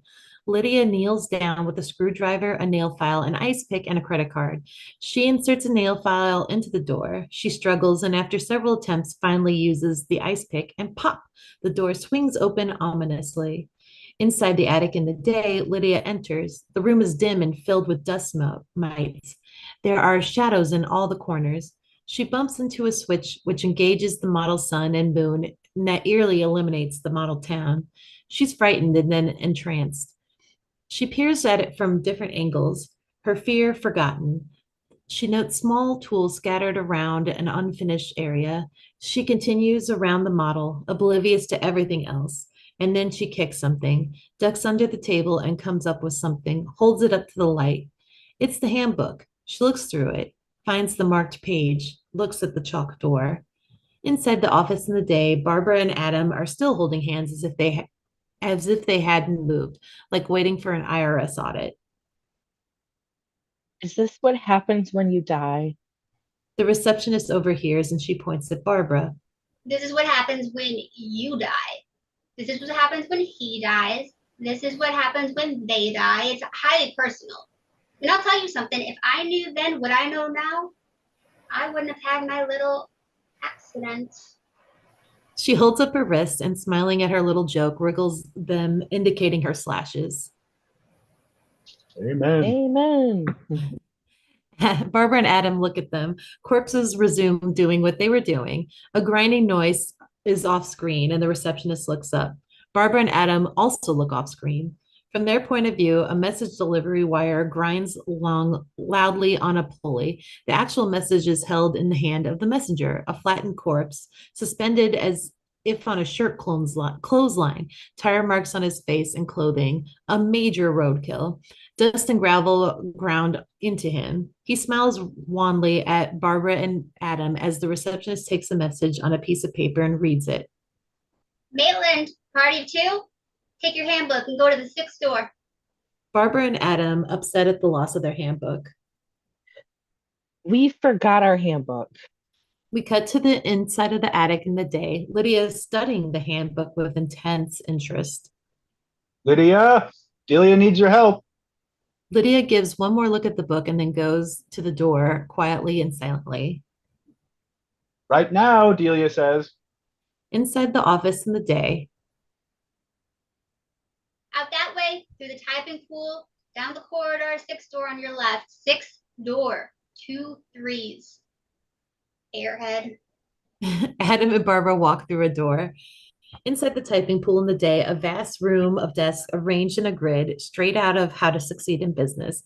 Each desk is occupied too, but most of the secretaries are merely skeletons or moldering corpses slumped over on their typewriters. Only one secretary, somewhere in the vast grid, is typing slowly, with long pauses between words. The messenger on his return trip parallels Barbara and Adam as they walk along. Barbara can't look up at him. How do I look? There's no mirrors on this side. Fine. You look fine. Thanks. I've been feeling a little flat. Ha ha! Another angle as he laughs at his own joke and he goes back through the very, very narrow slot in the wall where the line runs. Adam and Barbara look to the right and left. A vast stack of files slips off a desk and spills onto the floor. Inside the corridor in the day, Adam and Barbara enter the corridor. Empty like a hotel corridor, a lot of corridor right at once, but all the doors are different types. A revolving door, a Dutch door, church doors. They walk past a waist-high window covered with a roll-up shade. 125 years. I can't believe it. I can't believe they didn't tell us. She bumps into the shade and it rolls up flapping. She stares in through the window and Adam peers in it too. In their point of view, a smoldering mist-filled room. From the smoky plasma floats an occasional tortured soul. Unspeakably sad music wafts from within. They only get a glimpse of the bodies in this horrible human soup. Adam, look at this. Suddenly floating up from below, immediately on the other side of the window, a white crip face emerges. It seems to be that of a woman. Her eyes are red and blue tears rim them. Her pale skin is covered with flaking crust of salt. She wears the saddest look ever. Her mouth opens plaintively, but no sound comes out. Oh, Adam, what is this? A reflection joins them on their side of the window. A sinister little janitor, wizened and efficient, he pulls the shade down firmly. That's the lost soul's room. A room for ghosts who have been exorcised, poor devils. That's death for the dead. It's all in the handbook. Keep moving. The man scuttles off, and Barbara and Adam walk on sadly until they come to a door that looks exactly like the swinging door between the kitchen and the dining room of their house. This is it. The sixth door. Puzzled, Barbara pushes it. Inside the dining room at night, everything is dark, quiet, but the furniture is obviously not theirs, and neither is the decoration. Adam and Barbara exchange glances and push on through into the living room. Here we are, living room at night, quiet, dark, everyone's asleep. My God, we're back home. Look at this. Everything is different down here. All of our furniture is gone. How long do you suppose we were waiting? 3 months. Another angle, a spot comes on revealing Juno, their caseworker. She's an older woman, no nonsense about her, overdressed in an outfit that includes a blouse with ruffled cuffs. We will at some point catch a glimpse of her slashed throat. She smokes heavily, occasionally smokes puffs from her cut throat. I'd nearly given up on you. I was about to leave. I do have other clients. Are you Juno, our caseworker? Yes, I evaluate individual cases and determine if help is needed, deserved, and available. We need help. We deserve help. Are you available? No. What's wrong? We're very unhappy. What did you expect? You're dead. We'd like some help in getting rid of the people who moved in here. Barbara and I worked very hard on this house. We probably wouldn't mind sharing the house with people who are, Like you used to be. yes. But these people... It indicates a particularly bad piece of Delia sculpture. Juno walks around shaking her head. Inside the house, the following conversation takes place as Barbara and Adam follow Juno as she looks around the house and ends up in their attic space. Things seem pretty quiet here. You should thank God you didn't die in Italy. The Dietzes, okay. Have you been studying the manual? We tried. The intermediate interface chapter on haunting says it all. Get 'em out yourself. It's your house. Haunted houses don't come easy. We don't quite get it. Juno's watch buzzes and she stops it. I heard. Tore your face right off. Bad news. It obviously doesn't do any good to pull your heads off in front of people if they can't see you.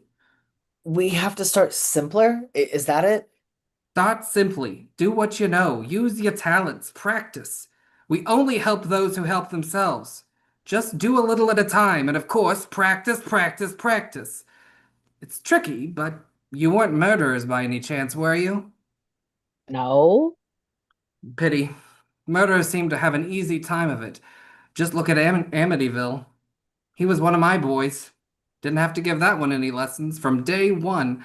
But I must be off. I've got a plane load of football players crashed in the Midwest.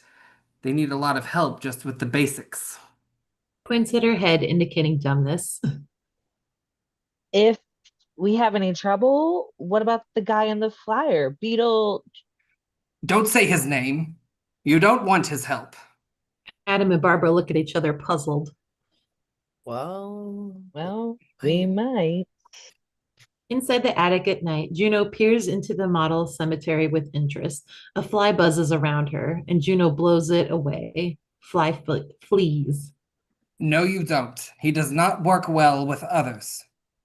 What do you mean? What does he do?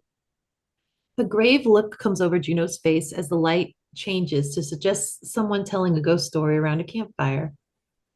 I wasn't going to bring it up, but rather than have you stumble into it and make another mistake, I'll tell you. He was my assistant, but he was a troublemaker. He went out on his own as a freelance bioexorcist, claims to get rid of the living. Got into some more trouble. You remember the Chicago fire? Adam and Barbara look at each other, and Juno continues. He was demoted to a grade 6 malevolent spirit. He's been imprisoned on that plane ever since. In fact, I believe he's been sleazing around your cemetery lately. He can only be brought back by saying his name 3 times. Adam and Barbara attempt to interrupt. But I strongly suggest that you remove the Dietzes yourself. She takes a final drag of the cigarette, and smoke billows out of the hole in her throat. Juno starts to fade. And if we need you again, how do we... Juno fades, gone. Barbara goes to the model and looks at the cemetery. That guy is in our cemetery? Oh, Adam. Look, she's right. We'll just start simple, honey. Be tougher. I feel confident. Come on. They exit. The camera follows an action over the model. The fly buzzes. It lands and crawls along the model of the cemetery. The fly, resplendently green and iridescent, pauses and fiddles with its hairy parts. Ew. Starts to walk by. Over here. The fly stops, tilts its multi-eyed head. Another angle. 2 hands come up from the earth of that grave holding a candy bar. I can't use this. You should have it. Flies get so little respect anymore. The flattered fly walks over to the grave. In a flash, the hand grabs the struggling fly and dances it like a doll over the grave, and then pulls it into the earth. Bzzz, help me, help me. A maniacal laugh grows from the grave. Wind blows as the fly disappears. Ivy whips away from the gravestone, and we see for the first time the chiseled name, Beetlejuice. A clap of thunder. Interior of Charles' study at night. Charles is on the phone. He has drawings laid out in front of him. He is at his most urban, persuasive, and oddly relaxed. He is finally in his own element. Maxie, have I not always made you money? I think that is the only real question here. Inside Maxie's office at night, New York office, cool design, black couch, and Maxie Dean, a 55-year-old, super tan, white-haired wheeler dealer. Sign says chairman of Botco Industries. Maxie looks rich and he looks cool as he talks to Charles. Behind him, Sarah, his rich-looking blonde wife, is looking at herself in a mirror. Well, Charles, no one has made me money like you. Until your nerves went, you were a demon. It's just that Winter River, Connecticut is, you'll forgive me, no fucking where. Why would I invest that kind of money to buy an old building way the hell up there? Intercut conversation.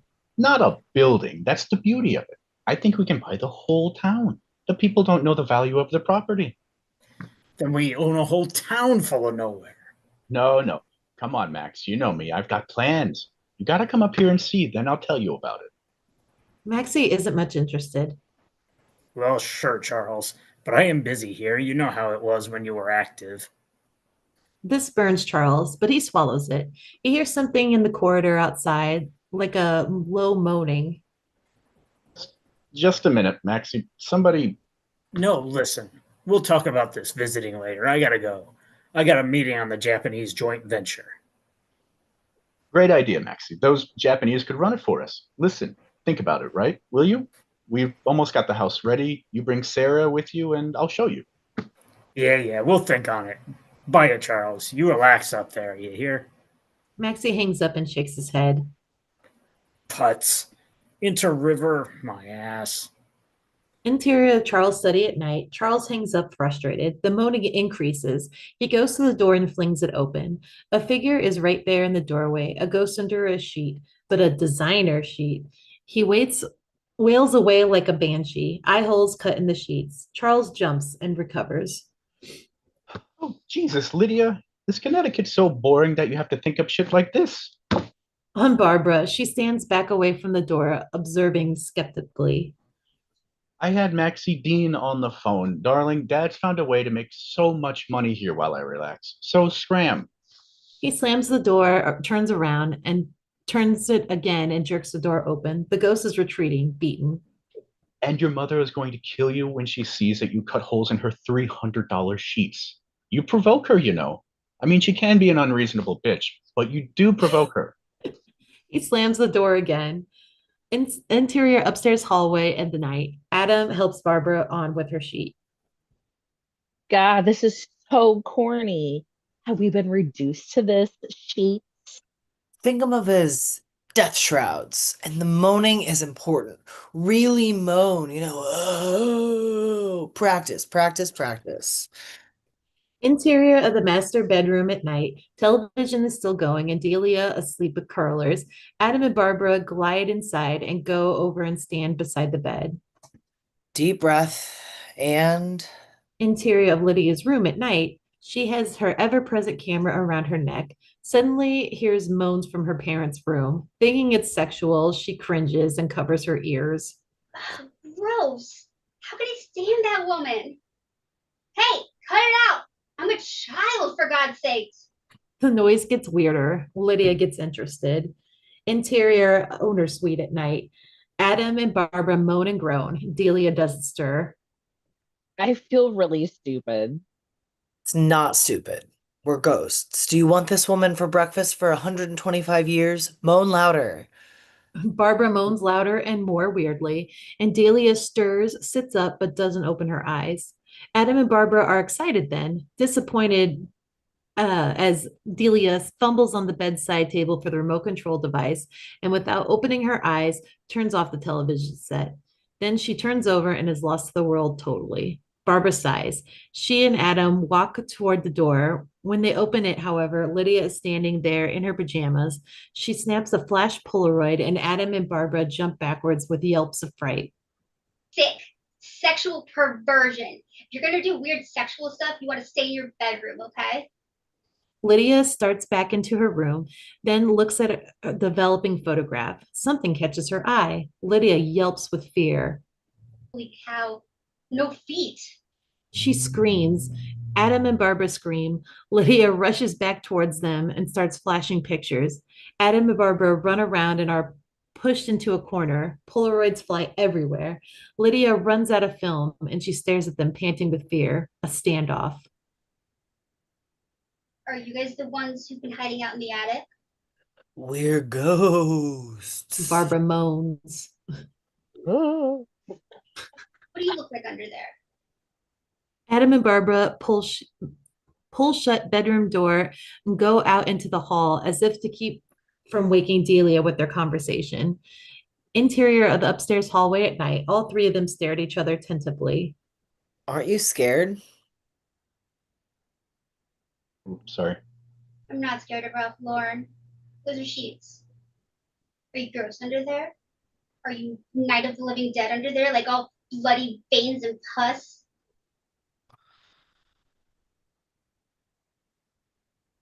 What? Night of the Living Dead? It's a movie. If I had seen a ghost at your age, I would have been frightened out of my wits. You're not gross.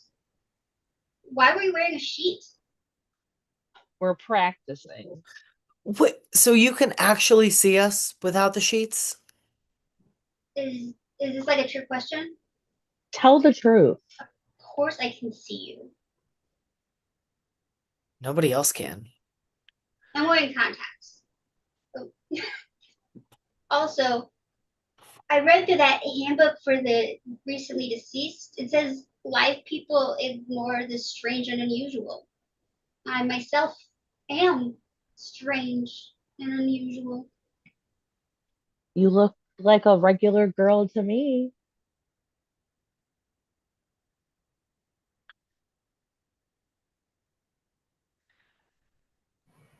You Did you? you read our book? Could you follow it? Lydia nods her head. Why are you creeping around Jilly's bedroom? We were trying to scare your mother. That mother. I'm very sensitive about being related to reptiles. Barbara smiles. You can't scare her. She's sleeping with Prince Valium tonight. I stole the key to the attic, you know. Adam and Barbara look at each other. Maybe we better talk. Interior attic room, night. Adam's rigged up the moon and stars too. Adam and Barbara and Lydia stand just beyond the fringes of the town. Dimly lighted giants. You did this? You carved all these little figures in houses and things? I certainly did. I'd finish it too, but don't get out much. And this used to be your house, I bet. Well, why do you want to scare everybody? We want to frighten you away so that you'll move out. You don't know the details very well, do you? My father bought this place. He never walks away from equity. Why don't you leave? We can't. We haven't left the house since the funeral. Funeral? God, you guys really are dead. What was it like, the funeral? Did you cry? We weren't there. The handbook says funerals aren't for the dead. God, if this is true, this is amazing. Come make it appear. Can I visit you sometimes? Well, I don't know. We don't get many visitors. You know, you're really a pretty girl. Lydia flushes. Lydia, I better go. Wait, I don't think it would be a very good idea if you told your parents that we're up here. Unless you think it would scare them off. Lydia starts to exit. You tell them that we are desperate, horrible, ghoulish creatures who will stop at nothing to get back our house. Wait a minute. What if this is a dream? Can you do any tricks to prove I'm not dreaming? Oh, Barbara shakes her head, a little ashamed. Well, if you are real ghosts, you better get a better routine. These sheets suck. She sneaks a smile at Barbara and exits. Okay, so this is where intermission would be. How are you guys feeling? Are you wanting a break? Or are you ready to go? do you want a quick break? Yeah, a quick I would 5 minute like, break would be good. yeah, a quick break. Okay. Just And a quick one. it seems my computer craps out about every 30 minutes. So Oh, no. I appreciate everybody's flexibility, but let's go ahead and take a brief, let's do like 10 minutes. You think that's good? Is Okay. the audio working doing it this way? Yeah, we can hear you. Okay. Yeah. Great. Okay. All right, we'll be right back. All right, cool.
All right, if you're watching, so thanks for hanging in while we're waiting for everyone to come back.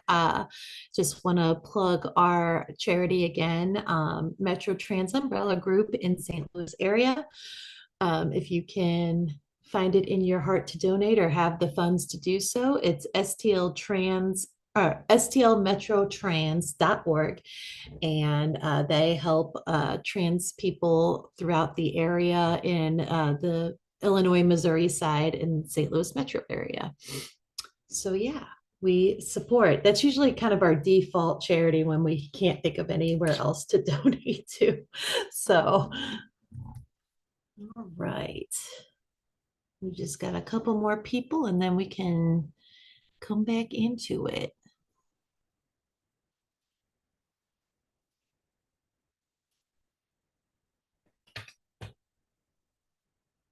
Here we go. We got Delia back. I love it. All right. So I'd say The we glove can on my just, head, so I took the glove off of my head. 'Cause oh, I don't have the hair that Delia has, so. right.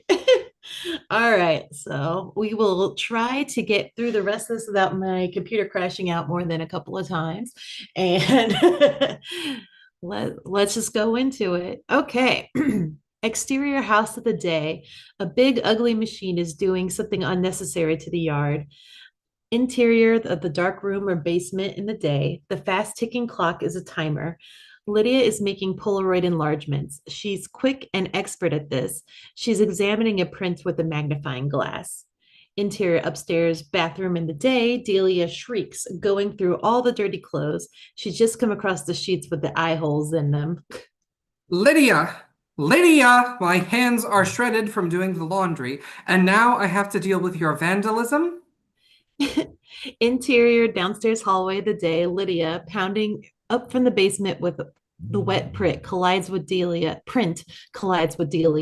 rushing down from the second floor with scissored sheets.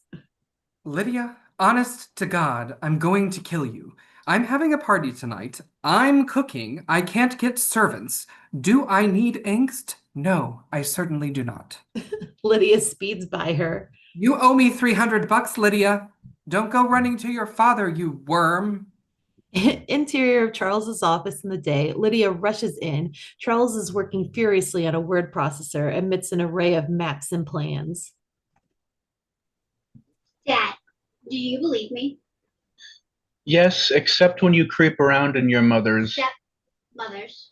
sheets. Well, this is the weirdest. Lydia, I don't know what it is with you and these practical jokes, but This is not a joke. That sheet was full of ghosts. She hands him the photo. He looks, and Lydia points out. No feet. Charles laughs. You don't believe me. That sheet was full of ghosts. They live here. Charles begins to scroll through a computer program. very clever, Lydia. Now, would you please? I'll tell you what. I know, you're bored, right? You take that camera and your bike and photograph every building in town. Don't tell anyone what it's for. Here, take this cash and go do it. How's that? You want to stretch, don't you? Lydia exits with determination. Charles looks up on the wall and runs his finger over a plot. I guess that's supposed to be plot map of Winter River, just like Adam's attic. Look at the size of those lots. Adam peers at the map, puzzled. What is this guy doing? Barbara follows Lydia out. Adam thinks, intrigued, and exits. Inside the kitchen in the day, Delia is frantically preparing for the evening's dinner party. Lydia is very much interested in her way, trying to show her the photographs, and Delia isn't looking at them. I can't believe you're doing this to me. Ghosts. I am giving a dinner party for 7 people tonight. Otho has agreed to come back for the demolition of the attic. My agent, Bernard, is bringing some woman who writes for Art in America. In fact, no one here tonight has not been in Vanity Fair except you. I told them you were too mean to be afraid. Don't you dare talk to others about me. I am an artist. The only thing that scares me is being embarrassed in front of my friends. Do you know how hard it is to get civilized people to set foot in this part of Connecticut? not a solitary word of this prepubescent tripe to anyone. Lydia exits angrily. The camera hinges, and Barbara's watching, horrified at Delia's occupation of her kitchen. Adam appears. Lydia's trying, but they don't believe her. She's got photos, Barbara. Adam, you had a photo of Bigfoot. This is different. Eventually, she'll take someone to the attic. And then what? We've got to try to contact this guy as a Beetlemeyer. We got to get some help, hun. Inside the attic, later in the day, Adam looks intently through the book. Barbara's eye is caught by something in the model cemetery. She moves over and sees a small gravestone lit by neon. Adam, Adam comes over and looks. I didn't do that one. Huh. it's him. Look, Beetlegeist. Do I say juice? Beetlejuice. She looks at Adam. Should I? Adam chews his lip thoughtfully. Go ahead. Third time's a charm. Beetlejuice. Zap! They are transported into the model graveyard. Exterior inside of the model graveyard at night. The wind blows with shovels and lanterns. Adam and Barbara are unlikely gravediggers. The mechanized clouds move in the sky across the mechanical moon, throwing weird shadows everywhere. Ground fog creeps slowly along the graves. It is so eerie. What happened? 3 times. Powerful number. Beetlejuice. What an awful name. I thought it was like, the juice of beetles. Adam cringes too. Where is he? What do we do? Adam looks down at the grave, knocks on the stone. Nothing. Has anything been simple so far? From the look of the shovel, we dig. Oh, Adam, I don't have gloves. My nails, they keep getting longer. I'll break them. He hands her a shovel anyway, and she digs. Later in the night at the graveyard, they're almost down 6 feet. By now, they are both almost out of sight of the grave. Inside the grave, Adam suddenly hits wood. It's about time. They lean down and brush dirt off a brass plate on the coffin. Beetlejuice. I guess we open it. Maybe we should knock first. A slight tremor shakes them. They look at each other and try to scramble from the grave. Topside, they just barely crawl out when a moldering corpse springs out of the grave and jumps onto Barbara's back and plants a 1,000-year-old kiss on her lips. She screams and burbles. Adam pulls the corpse off her back. The corpse does a Three Stooges hammer on Adam's head. Adam staggers backward, unhurt but shocked. All three stop. On the corpse, something is unreal about him, almost mechanical. Then the corpse, grinning insanely at them, flies straight up into the air over their heads. He crashes against the tombstone, and Adam and Barbara see the corpse is only a huge marionette on a string and a pole. A laugh comes from behind the gravestone. The puppeteer Beetlejuice steps out. He looks like someone who just crawled out from under a rock. This one is one slippery customer. Beetlejuice speaks in a rapid polyglot, choosing words and phrases from every slang in the world. Barbara is mighty uneasy. All right, who are you? We're You're the dead. Aren't you dead? Hell no. I'm rolling. I'm a businessman. I'm the man, what I am. Beetlejuice. Who do I gotta kill? You don't kill anyone. just get some people out of our house. Bio busting. I love it. Who do I gotta kill? Family, right? Obnoxious, I bet. Mommy, daddy, piglets. Just one daughter. Hey, you've been on Saturn. I hate those sandworms. Ugh. I've lost a lot of buddies to sandworms. So a daughter. She got good legs? God, I love a young leg. Air She's blows up Barbara's dress, exposing her legs. He leers. she's only 14. I don't want to say that line. Yeah, no, you're good. How does she feel about short old men with dirty ears? Barbara is grossed out and increasingly uneasy. Beetlejuice senses it and gets back to business. So you, the dead, want me, the undead, to throw out the live guys. Mommy, daddy, and Lolita. Who might not mind a tumble with an older Ugh. guy and out into the cold. Even though they have paid hard casheroony for your dump. But the Dietzes are destroying our house. You Maitlands are the backbone of the afterlife. So what's my cut? Can you scare them off? Beetlejuice looks offended. Me? Scary? You be the judge. He swirls his face and shoulders into a horrifying image. Pleased, he laughs at himself. Honey, let's go. Go. What do you mean? We need help. No, we don't. We can work something out ourselves. We just have to try harder. Hold on. Let's not be squeamish, Missy. You rang my bell. You gotta lick the pump. I'm rolling. Barbara grabs Adam. Beetlejuice is getting mad. Not pretty. Folks, be reasonable here. I'm at your service. You be the judge. I'm a harmless guy. Try me. Home, home, home. Zap, they are gone, and Beetlejuice is furious.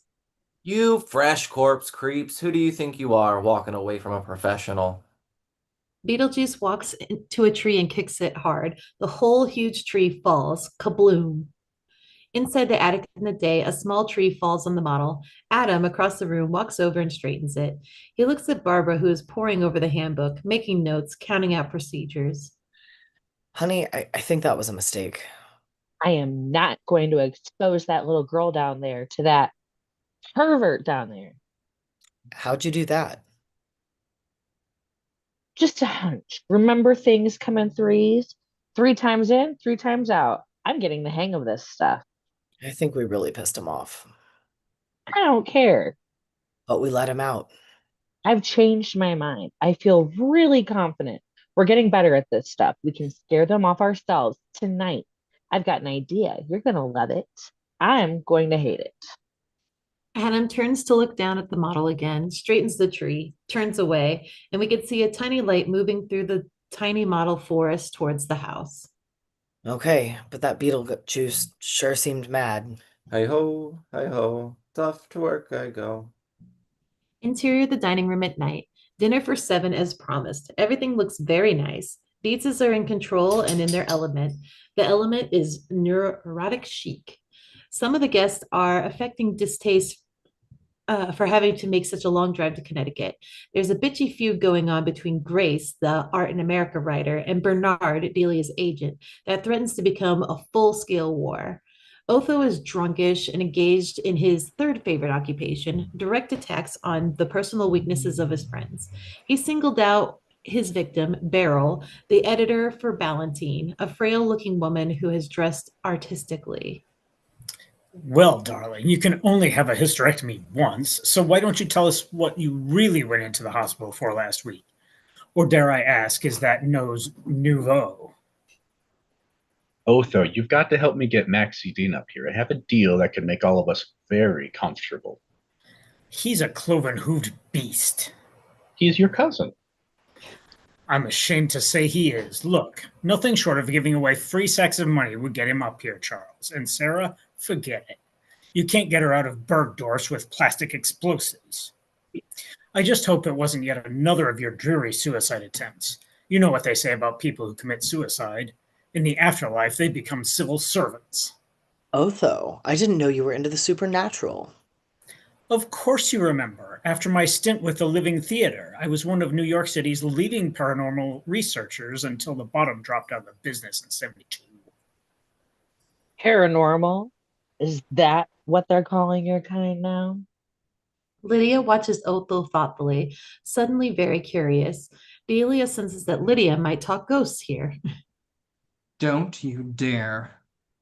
I saw some ghosts. All quiet. Lydia tried to play the most amusing joke on me this afternoon. It wasn't a joke. Tried to convince me that this house is haunted. Kids! You know I love them. Otho's glance sharpens at this. Everyone else listens. By ghosts. By what else? In sheets yet. Designer sheets. They... Charles, seeing things aren't going well for Delia, proposes a toast. I propose a toast to our intrepid friends who braved the expressway in 14 toll booths to visit us. May your buildings go condo. All lift wine glasses, all drink, all synchronously spit out their wine, all together now. Ugh. Charles lifts the wine bottle from the cooler. Disgust spans the room. On the bottle, it bears the familiar spread wings of Thunderbird. Underbird wine. My God, Delia. Don't you even have a safe way up here? Joke, joke. Charles, get the good wine, and I'll serve the shrimp. It was a joke. Delia stares a spike through Lydia. Charles and Delia rush into the kitchen. Otho looks at his glass and peers at Lydia. Inside the kitchen at night, Delia rushes to get the sushi. Charles finds some good wine. Lydia switched wines. Charles, if you do not agree right now to boarding school, you can forget having what you call sex ever again in your natural lifetime.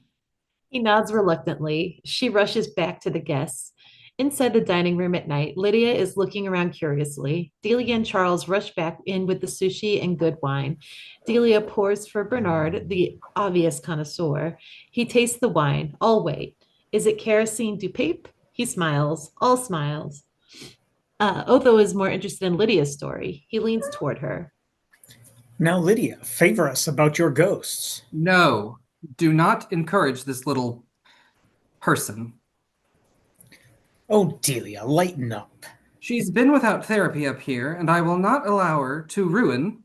But then, Delia, something suddenly comes over her. She straightens and then crouches a little. Her hand sweeps across in front of her, almost mechanically, and then Ardelia Dietz, unable to help herself, leaves the white bread world behind and possess sings in someone else's voice, a rich, deep tenor. If I didn't care more than words can say. Lydia's eyes widen, the music up. All the guests are spellbound. Charles, too, has the beat, the ink spots in his eyes, in a voice that is not his own. Would my every prayer begin and end with just your name? Delia is shocked. She looks at Lydia. For God's sake, stop me. She is cut short by her powerful inspiration. That's all the music I got. Oh, no worries. All the guests except Lydia are possessed to become this chorus. They stand by their chairs. They spin in perfect Motown choreography. Shoop doop wop. Shoop doo wop. I don't have it even. Everyone's singing. A look of sheer delight comes across Lydia's face, unlike anything we have previously seen. She dances and claps her hands in time with the music. She is in teen heaven. Note, Delia and the guests are fully aware they're singing in actions, but helpless to stop themselves. While it is funny, it is nevertheless just a little frightening. Lydia is excitedly looks around the room to see if she can see the ghosts, but she can't. Now the song pauses. Everyone tries to recover for a shocked second. Instead, the tempo changes. As the tempo quickens, the guest and chorus is syncopated like alternating pistons as they are pushed and pulled into their chairs. They sing throughout. The song crashes to its end, and Bernard looks down at his shrimp cocktail. The shrimp draped over the rice roll suddenly rears up like a hand and making a tiny fist grabs his dangling tie and smash. Wider, all the guests are punched by the shrimp, backing over their chairs to the ground. They are stunned. Suddenly, everyone runs frightened into the next room. In the attic room at night, Adam and Barbara, with huge smiles on their faces, dance the boogaloo, then hug and kiss on the landing in front of the attic. The door is open. We did it. Let's watch them scatter. They enter the attic and run into the window, look out over the front yard. At the yard of the house, from their point of view, it's filled with cars of every guest, as well as Delia and Charles's vehicles. Any minute now, they'll all run screaming. Back to the scene, they wait, but nothing is moving outside. Your ink spots were wonderful. Adam smiles proudly. And your shrimp was remarkable. My shrimp. I did the wine. Didn't you do the sushi? No, I just did the ink spots. Who did the... A timid knock at the door. Barbara glances at Adam. They don't know what to do. It's me, Lydia. Adam, puzzled, goes to the door and opens it. Lydia is standing there sheepish. They'd like for you to come downstairs. Delia says you can pick any sheets you want. Interior of the living room at night. The guests are sitting expectantly. The photographs are being passed around. The wheels are turning in Charles's mind, and he sees a gold mine. Everyone speaks at once. Stop. It does indicate a marvelously urbane sense of humor on the part of these ghosts that they actually appear in sheets. We're dealing with Tracy and Hepburn here, a very sophisticated pair. We must protect them, treat them with respect, nurture them. People will pay big money for this, right, Grace? Charles, I want to know why you didn't tell me about this. We were waiting for proof, Lydia's photographs. Charles is scheming. What are you all talking about? We just got a little drunk, that's all. Oh, Sorry, kitten wrangling. no worries.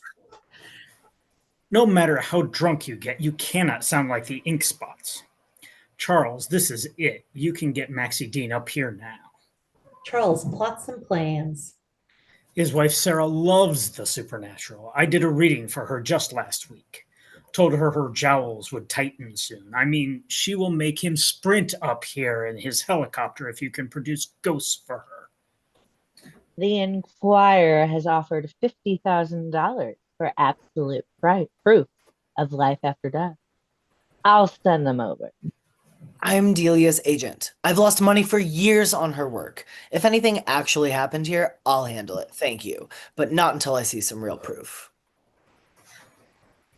Lydia appears at the base of the stairs. Everyone stops squabbling, looks at her expectantly. They don't want to come down. Why not? Bernard shakes his head as if this was all an elaborate hoax. He harumphs. I think the reason is they were trying to scare you and you didn't get scared. Of course we weren't scared, just a little startled. One of those shrimp dropped down my kamali. Bernard is now convinced this whole business was just a put on. Total collective hallucination. I was a little tipsy. This was not a hallucination, people. This was real. Really, totally real. Of course, they were rather spectacular effects for Connecticut, I mean. All presences have a home space, a place where they live, so to speak. Where do they hide out? The attic. The attic room is locked. They do what they want. Fabulous. Otho Fenlock's locked door ghosts. Probably committed suicide up there, hanging like beeves from the rafters. I'm totally enchanted. Bernard gathers Grace and Beryl and walks out the door. Delia, you are a flake. You've always been a flake. I'm packing up and going back to the tricks of the city. That I can manage. If you must frighten people, do it with your sculptures. They exit, and Delia is horrified and embarrassed. Wait, I'm going to get to the bottom of this. Lydia, is this some sort of high-tech trick of yours? I want you to take us up there now. All right. Interior landing outside of the attic. Delia, Charles, Otho, and Lydia. Creep, creep. Shh. They're in there? God, they live like animals. This is where they've been hiding out? Lydia nods. Delia suddenly brashly pounds on the door. All right, you dead people. Come on out or we'll break this door down and drag you out on the ropes you hanged yourself with. Shh. They didn't commit suicide. It doesn't matter. What matters is I've got a room full of guests down there who think I'm a fraud. I'm going to teach you something here, Lydia. You've got to take the right tone in things like this, or people, whether they're dead or alive, people will walk all over you. Come on out now, or I will make death so miserable that you will wish you had never lived. Delia pounds on the door, which opens with an eerie creak. Inside the attic in the day, Lydia is pushed in first. She looks around. Delia, Charles, and Otho come in next carefully. One by one, they straighten up and look around. So where are they, Lydia? Lydia shrugs and looks around.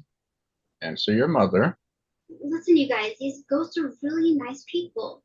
I think we scared them off. Let's just leave them alone, okay? Charles is suddenly transfixed. He stares at the model. It's the whole damn town. They gather around. Lydia is a little sad as she looks at the empty room in the model. Look at that detail. Look at the tiny figures. Look at all that parking. Come on, leave their stuff alone. They're not here, Lydia. She shakes her head. Otho spots the handbook and palms it. I have never been so embarrassed. They haven't gone for good, have they? Delia is suddenly out the door, urging them all outside. Everyone out of here. If they're in there somewhere, I don't want to scare them away. Come on now, stay out of there. We've got work to do. Otho pockets the handbook secretly as everyone exits. Delia carefully closes the door. Camera eases over to the window. We see two pairs of hands, white-knuckled, gripping the windowsill from the outside. Exterior of the house at night, Barbara and Adam are hanging outside the window. The camera eases back to see that instead of hanging from the house, they are hanging from a ledge over the inferno. In the inferno, the circles of rosy hell, several devilish monsters slaver up at them, hoping for new meat for the furnace. Small geysers spurt foul gases. Winds blow hard on Adam and Barbara. They struggle to hold on and pull themselves back up into the window. Juno, help! Juno! After nearly falling, Adam bravely saves Barbara and they finally make it up and disappear into the window. Inside the attic at night, Delia, Charles, Otho all start down the stairs one by one, all holding on to the handrail. Lydia, I will never forgive you for embarrassing me in front of my social inferiors. You help us with these ghosts or you'll be sorry. I'm sorry already. Now, let's get back to business. I want to get Maxie, Dean, and Sarah up here immediately. I can make history here. I'm going to turn this sleepy little town, backward town, into a leading supernatural research center and amusement park. I cannot believe this. Delia will cook. Delia glares at him. I'll bring the wine and the business plan, and Lydia, you'll bring the ghosts. I can't bring the ghosts. They're not here. Otho, could you actually do something with them? Perhaps, if I were properly motivated. That's slavery and murder. You don't know them. They're nice people. From the point of view down the handrail as they walk downstairs, Lydia lags behind, sullen. The lower end of the handrail lifts and turns. The handrail has become a long, fat, diamond-backed snake, unlike any we have ever seen. It flashes terrifying steel teeth and a red feathered comb, and it hisses at them. On Delia, she screams as she looks down at her hand on the rail. It grips the scaly, throbbing, dripping body of the snake. The snake just gets longer and nastier as it turns back in the air, up at the stairs toward them. Its tail circles Delia and spins her like a top. When she stops, the snake gives her a big wet snake kiss. The snake snaps Otho on the behind, and it hurts. The snake rears up and spreads a red comb and hisses loudly. All three of them fall over each other trying to escape. The snake hovers horribly over them, grabs Charles in its coils and squeezes him hard. His fearful face reddens. Then it suspends Charles over the edge of the stairs. We've come for your daughter, Chuck. He leers at Lydia and drops Charles like a rock over the banister, and Charles screams. The snake grins at a terrified Lydia, and the snake rears back for a strike. When suddenly, like thunder, one word is heard. Beetlejuice, Beetlejuice, Beetlejuice. The snake looks up with familiar eyes at the top of the stairs and angry Barbara. What happens next is almost too fast for eyes to see. The snake shrinks and turns back into a regular mahogany handrail. Beetlejuice, or his outline, whips up the stairs through the door and is gone like a rocket. Rat shit. Otho and Delia rush downstairs. Lydia's terrified. She runs away. I hate you. I thought you were my friends. No, Lydia- wait. Lydia screams and runs down the stairs. I hate all of you. Suddenly, Barbara returns to the attic. Interior of the attic at night, Adam and Barbara are exhausted, agitated. Great choice we've got here. We get to spend the next century either hanging out that window or doing parlor tricks. Adam is working with the model town. Barbara is pacing. Maybe they'll leave now. That snake was a pretty nasty customer. He might have hurt somebody. But he didn't. We've got him where we want him. On the model, a column of water shoots high in the air. Adam rushes over to the model and looks down.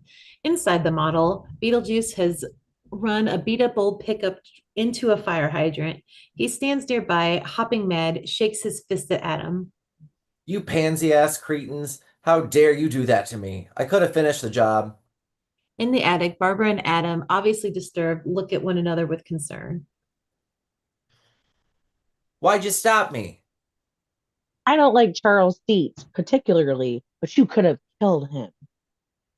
Hey, I've been bottled up for 600 years. Every dog has his day. This is my town. I need a night to howl.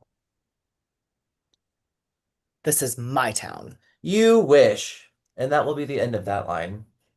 Oh, yeah. Woo. Angle on an angry Barbara as she reaches down into the model and plucks Beetlejuice up. Barbara lifts him towards her, squeezing him slightly. You leave her alone, you horrid little prick. Close up on Beetlejuice in Barbara's hand. Beetlejuice grins. Suddenly, large spikes shoot out all over his body, piercing the skin of Barbara's palm and fingers. Barbara's blood is a rich pink. Ew, why is it pink? She squeals and releases the evil spirit, and he plummets. Exterior model of the day. Beetlejuice lands on the town common. Beetlejuice is defiant. Go ahead. Make my millennium. Angle, and we hear the tinny strains of Honky Tonk Angela as if from down the street. He turns around to follow it. This bird got a cat house. I'm getting anxious, if you know what I mean. 600 years and all. He turns the corner to a whorehouse with women with demon horns hanging out of the window, beckoning. Beetlejuice rubs his hands together and swaggers inside. Interior of the attic in the day, Barbara, aghast, watching from above. Why am I coloring everything weird? Sorry. Adam, why did you build a poorhouse? What have you been to? I didn't. Oh, have you? Angle, and he doesn't finish. A strong wind blows through the attic, nearly knocking Barbara and Adam over. They close their eyes against the gale. When they open their eyes again, they're no longer in the attic, but they're inside Juno's outer office in the day. A cubicle in a much larger office. Miss Argentina swishes by. God, you've got her steaming now. She exits. There are other special workers. The place is really, really busy. Adam and Barbara sit down to wait, and Juno storms through with a sheaf of papers. She sees them, and she is steaming mad. The surprise nutcake was my idea. I want Beetlejuice out of the picture. We've got some serious talking to do. About what? You people have really screwed up. I received word that you allowed yourselves to be photographed, that you let Beetlejuice out and didn't put him back, and you let Otho get a hold of the handbook. Handbook? When? Never trust the living. We cannot have a routine haunting like yours provide incontrovertible visual proof of existence beyond death. Well, we didn't know. A bunch of football players follow Juno like hungry dogs. Hey, coach, where's the men's room? I'm not your coach. He survived. You don't need a men's room. You're not a man no more, but coach, let me get this. What's our curfew over here? They start squabbling, and Juno has to wrangle them into another room. I'll be right back.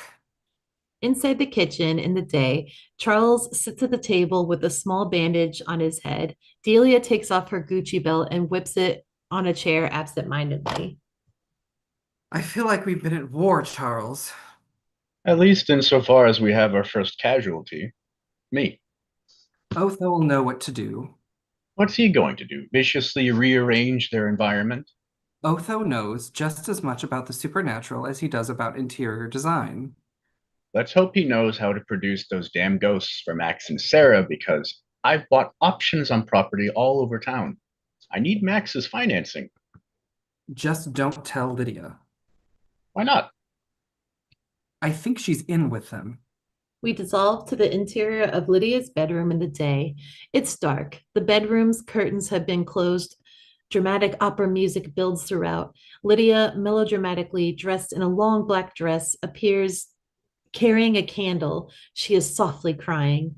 She sits at her dressing table. The candlelight shows her writing. She begins a very dramatic letter. I am alone. She looks at it and crumbling the paper starts again. I am utterly alone. You have sealed my fate with your betrayal. I can no longer stand to be used like a puppet between two deceitful worlds. By the time you read this, I will be gone, having jumped off, She scratches that out. having plummeted off the Winter River Bridge. And you will know that I am no longer a toy in your petty feuds. Goodbye, Lydia. A tear falls on the paper as she folds it and puts it in an envelope. Opera music builds and continues. Inside Charles's office in the day, Lydia slowly makes a copy of the suicide note. The green of the Xerox light falls eerily on her sad face. Inside the hallway in the day, Lydia at the bottom of the attic stairs. Uh, from her point of view, the stairs and the door are at the top. They look ominous, and she starts upward.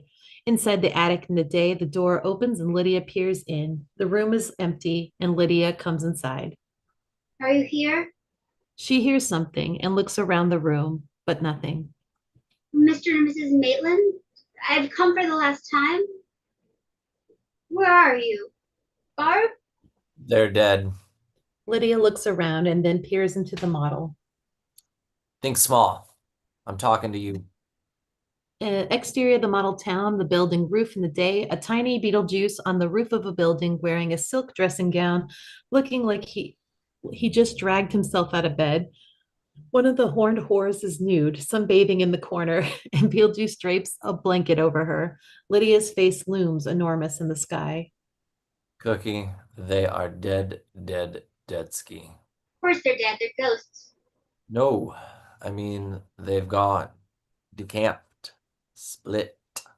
Vanish. Where'd they go? The happy hunting ground? Who cares? Are you a spirit too? Sort of. High spirit. Listen, Cookie, I've been trapped in this burg for hundreds of years. All I want is to get out. I want to get in. You do? Over here? On my side? Think so. Well, yes, of course. It's great over here. You'll meet all the greats, James Dean, Sid Vicious. Well, it can't be any worse than my life here. That's right. They treat you like scum, I bet. Yeah. I can't help you from this side, but here's how we do it. So simple. Say my name 3 times. That's all. I'll be all yours, then I'll bring you over here in style. I don't know what your name is. Minor problem. The rules. I can't tell it to you, but do you know how to play charades? Yes. Of course you do. He holds up 2 fingers in a V. 2 words. Beetlejuice holds up 1 finger. First word. Beetlejuice puts 2 fingers on his arm. 3 syllables. No, dummy. 2. Your fingers are so small, I can't see them. First word, 2 syllables. He points behind her. I don't know what that signal means. It means look behind you. Angle on Lydia as she looks behind her. A giant beetle the size of a Volkswagen is crouching. Its feathery antennae reach out towards her menacingly. Lydia yelps. Beetle! Good girl. Pop! The beetle disappears. Beetlejuice holds up 2 fingers. Second word. Be careful. Angle apprehensively, she jumps when a single carton of orange juice materializes. Orange juice pours out into a ghostly glass. Breakfast? Orange? The orange juice disappears. He shakes his head. Breakfast beetle. Beetle. Beetle. Fruit. Fruit bat. Fruit battle. Volkswagen. Fruit wagon?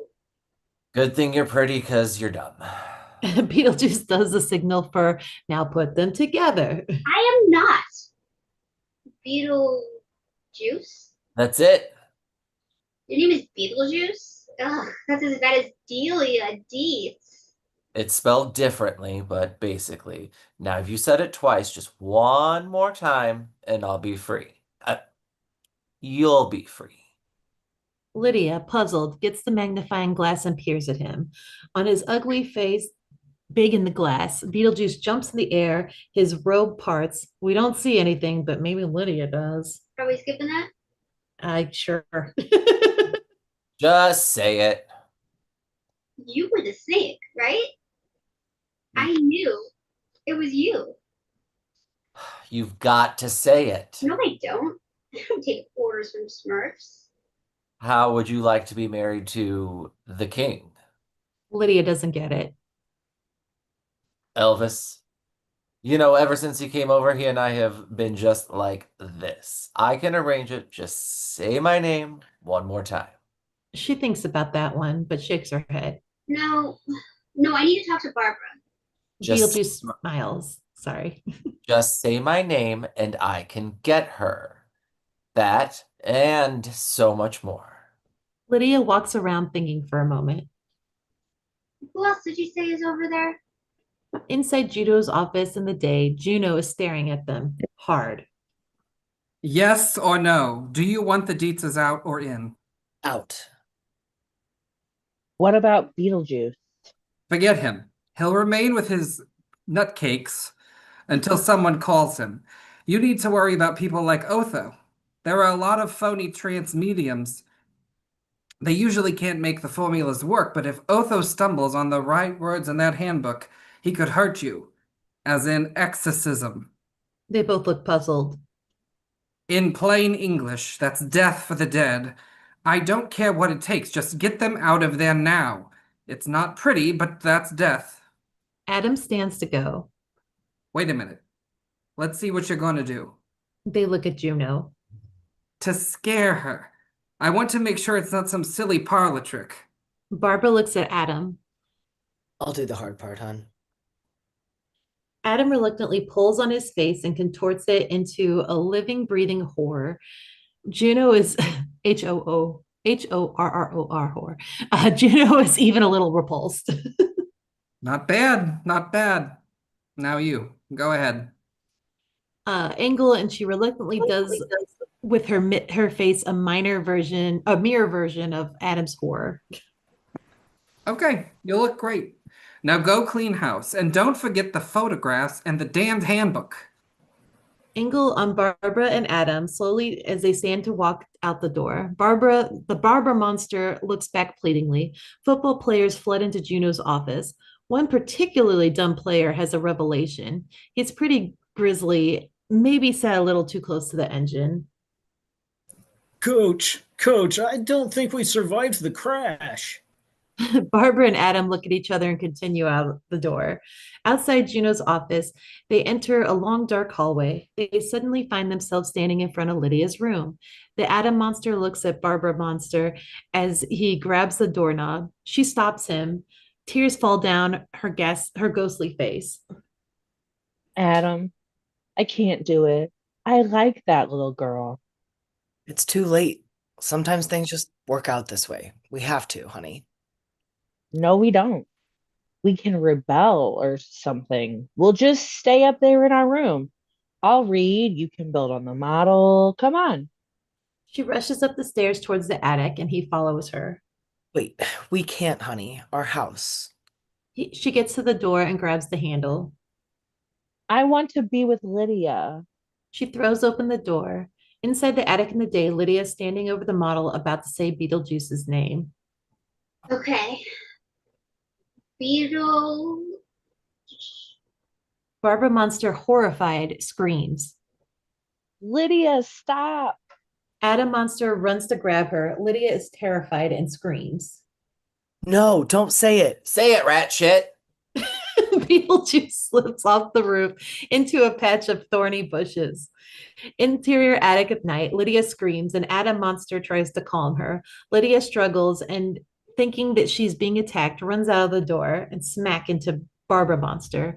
Barbara catches her, frightens Lydia even more. Barbara holds onto her as she struggles. Barbara Monster slowly changes back into regular Barbara, and Lydia sees who it is and hugs her, like mother and daughter. On Adam, slowly returning to himself, he smiles slightly at the scene. You lily-livered bleeding hearts. I'm so sorry we frightened you. What were you doing? He Beetlejuice. Barbara quickly puts her hand over her mouth. He said if I let him out, he would take me over to the other side to find you. No, Lydia, we're dead. I want to be dead too. No, you don't. No, Lydia, why? Why? Life is just unlivable. Barbara hugs her. She fumbles for words. Hold on, I gotta fix this because it's gonna drive me crazy. There we go. Fumbles for words. This is an unusual situation. A dead person talking to a live person out of killing herself. She rocks Lydia a little, and Barbara looks at Adam. Lydia, believe me, we know. All the hard stuff is the same over here. You're going to be who you are, whether you're alive or dead. And over here, it's flat. There's no food, no colors. You can't smell the flowers. If we knew then what we know now, we'd have been more careful. We wouldn't have had our little accident. Lydia looks at Barbara lovingly. So never let Beetlejuice out. Never.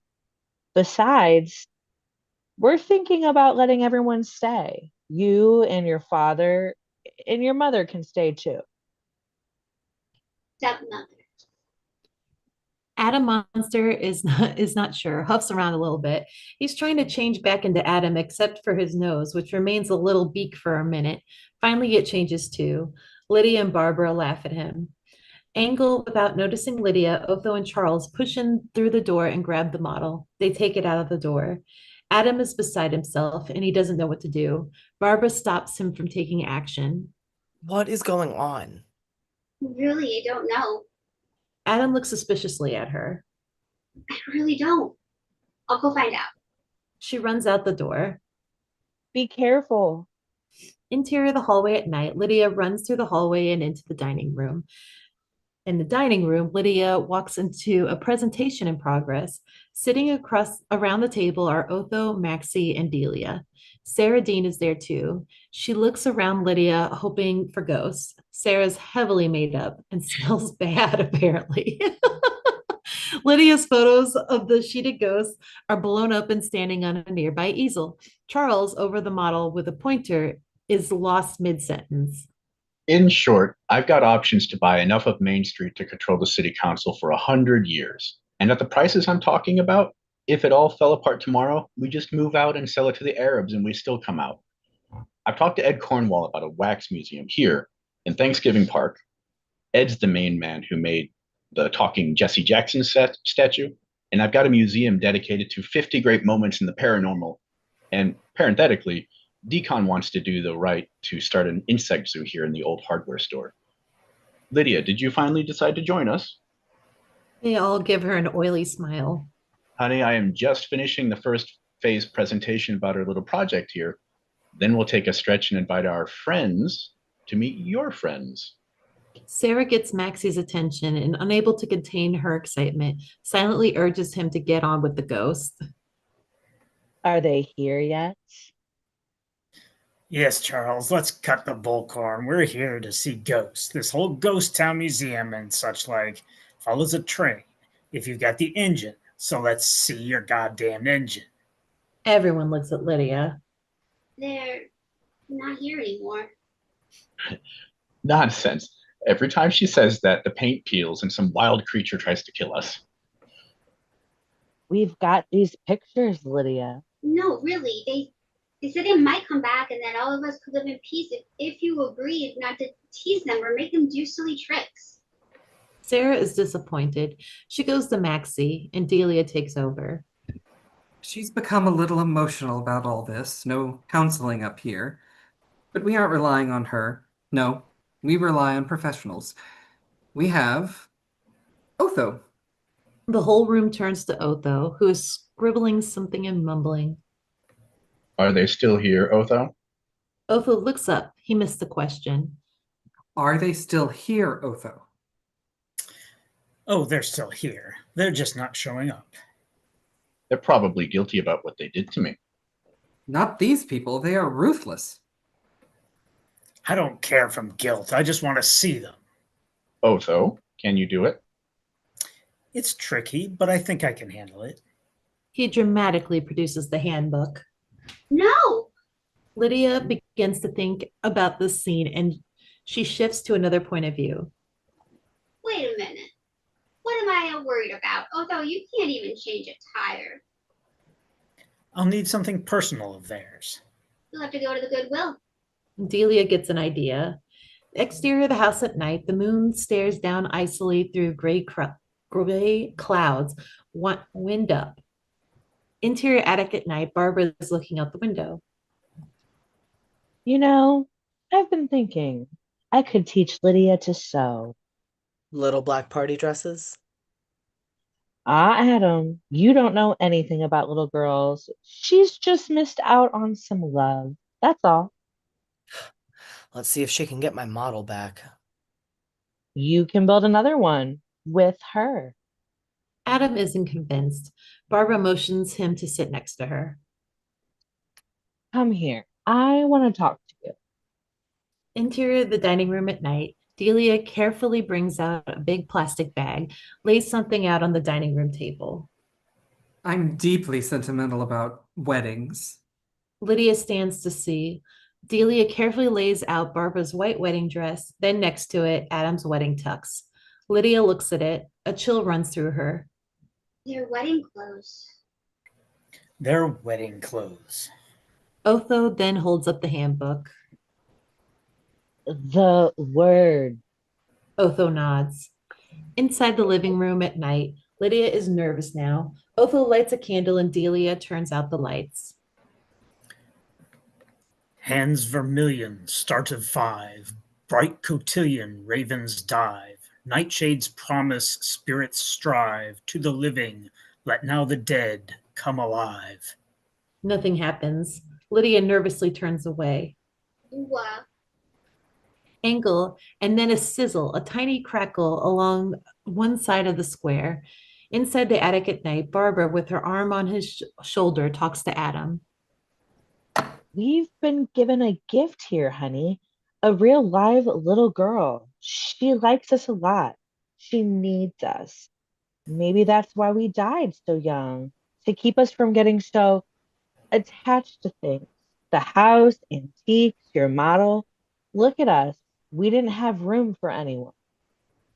What makes you think she likes me? Barbara slowly smiles. He does too. He turns to Barbara, but the camera hinges with him to see that Barbara, her face is frightened. She can't speak.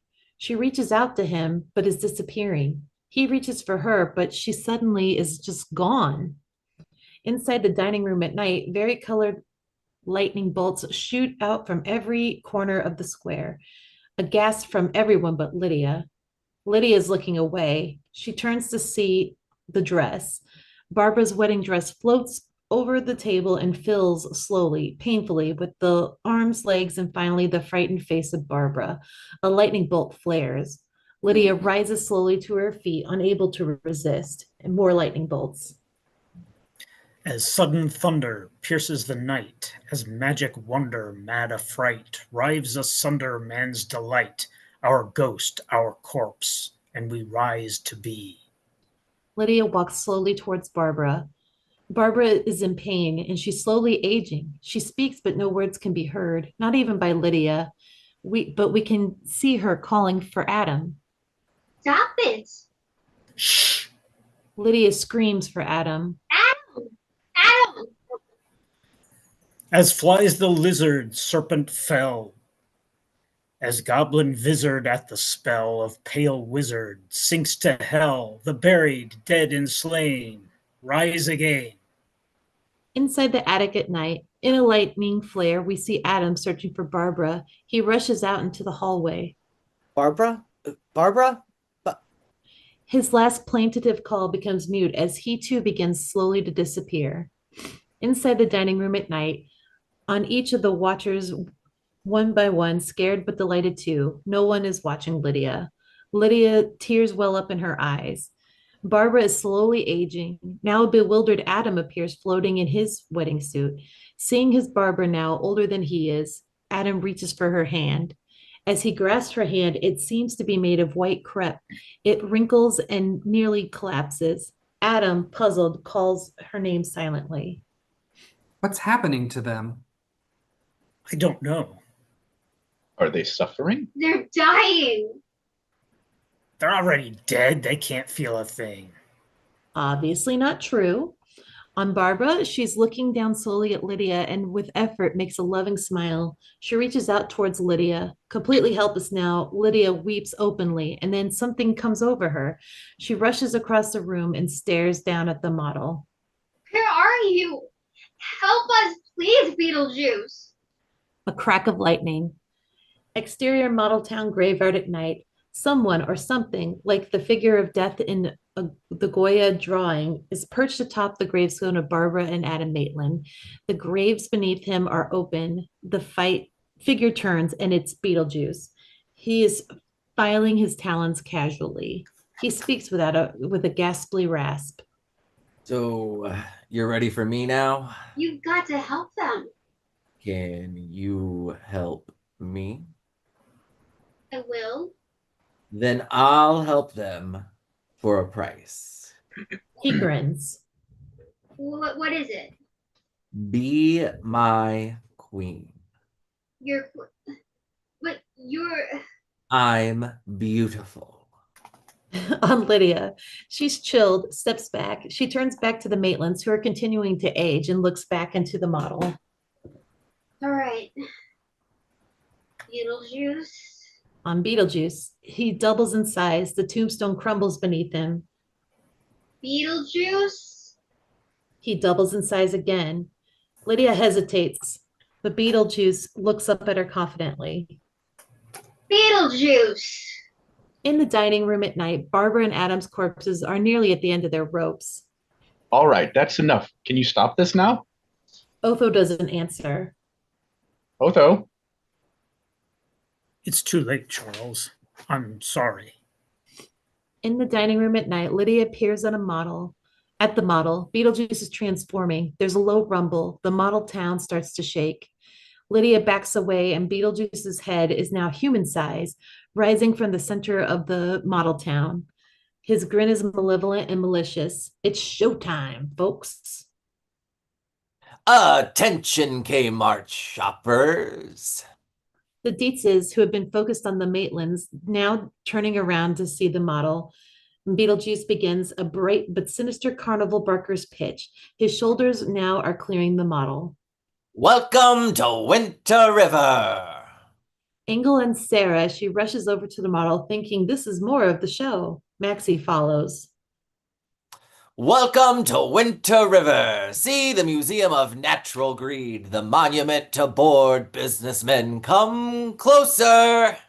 Suddenly, Beetlejuice's arms elongate, swell, and crackle. Maxie and Sarah's eyes grow wide. Beetlejuice's hands split, unfurl, and transmute into two shiny, huge sledgehammers. Beetlejuice grins and his eyes sparkle in anticipation. Carny music up. You better not sell, you better not buy. Maxie and Sarah, behind each of them, a graduated carnival bell ringing game standard erects itself. Beetlejuice. Or Uncle Beetleclaws will be making you fly.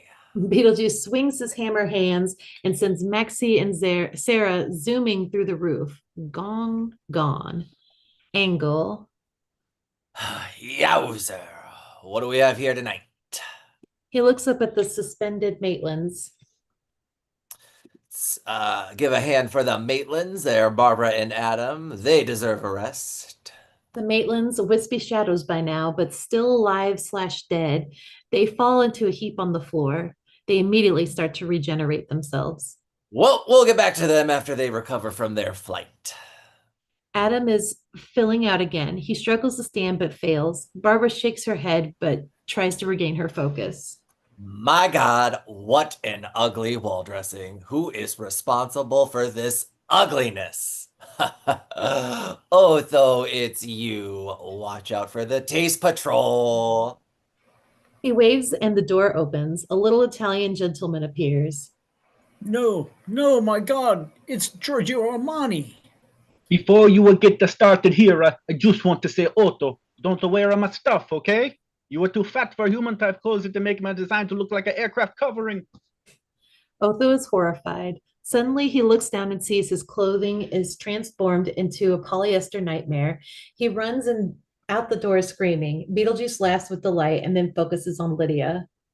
Let's leave this crazy world behind us, and I'll take you out in style.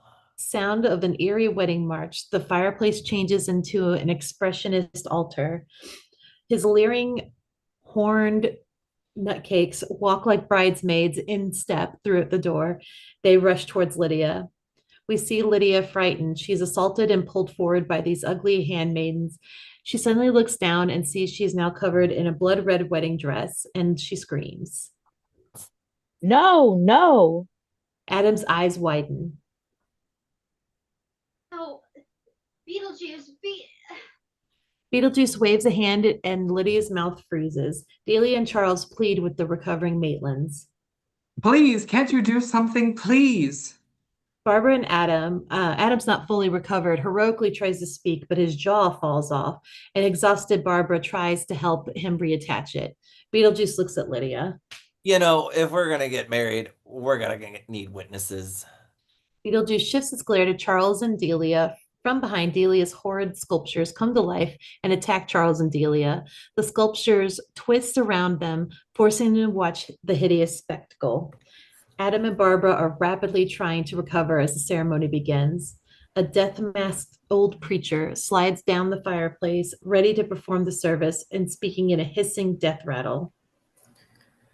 To you, Beetle. His mouth drops and is frozen. Do you take this woman to be your wedded wife? To honor? Yep, you betcha. Lydia screams and struggles. And you? Do you, Lydia, take this man to be your lawful wedded husband in sickness? Lydia struggles. Her screams are muffled and distant. Beetlejuice grabs her and shakes her. You don't have to answer for him, Schnookums. I'll do it for you. sound mind. The man next to me is the one I want. You asked me, I'm answering. Yes, I love that man. Adam, now fully regenerated, moves towards him. He shouts the incantation.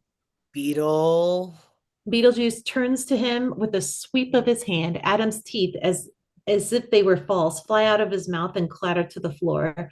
Adam, toothless, musters up his ghost powers, and the teeth, they rear back and continue shouting. Beetlejuice.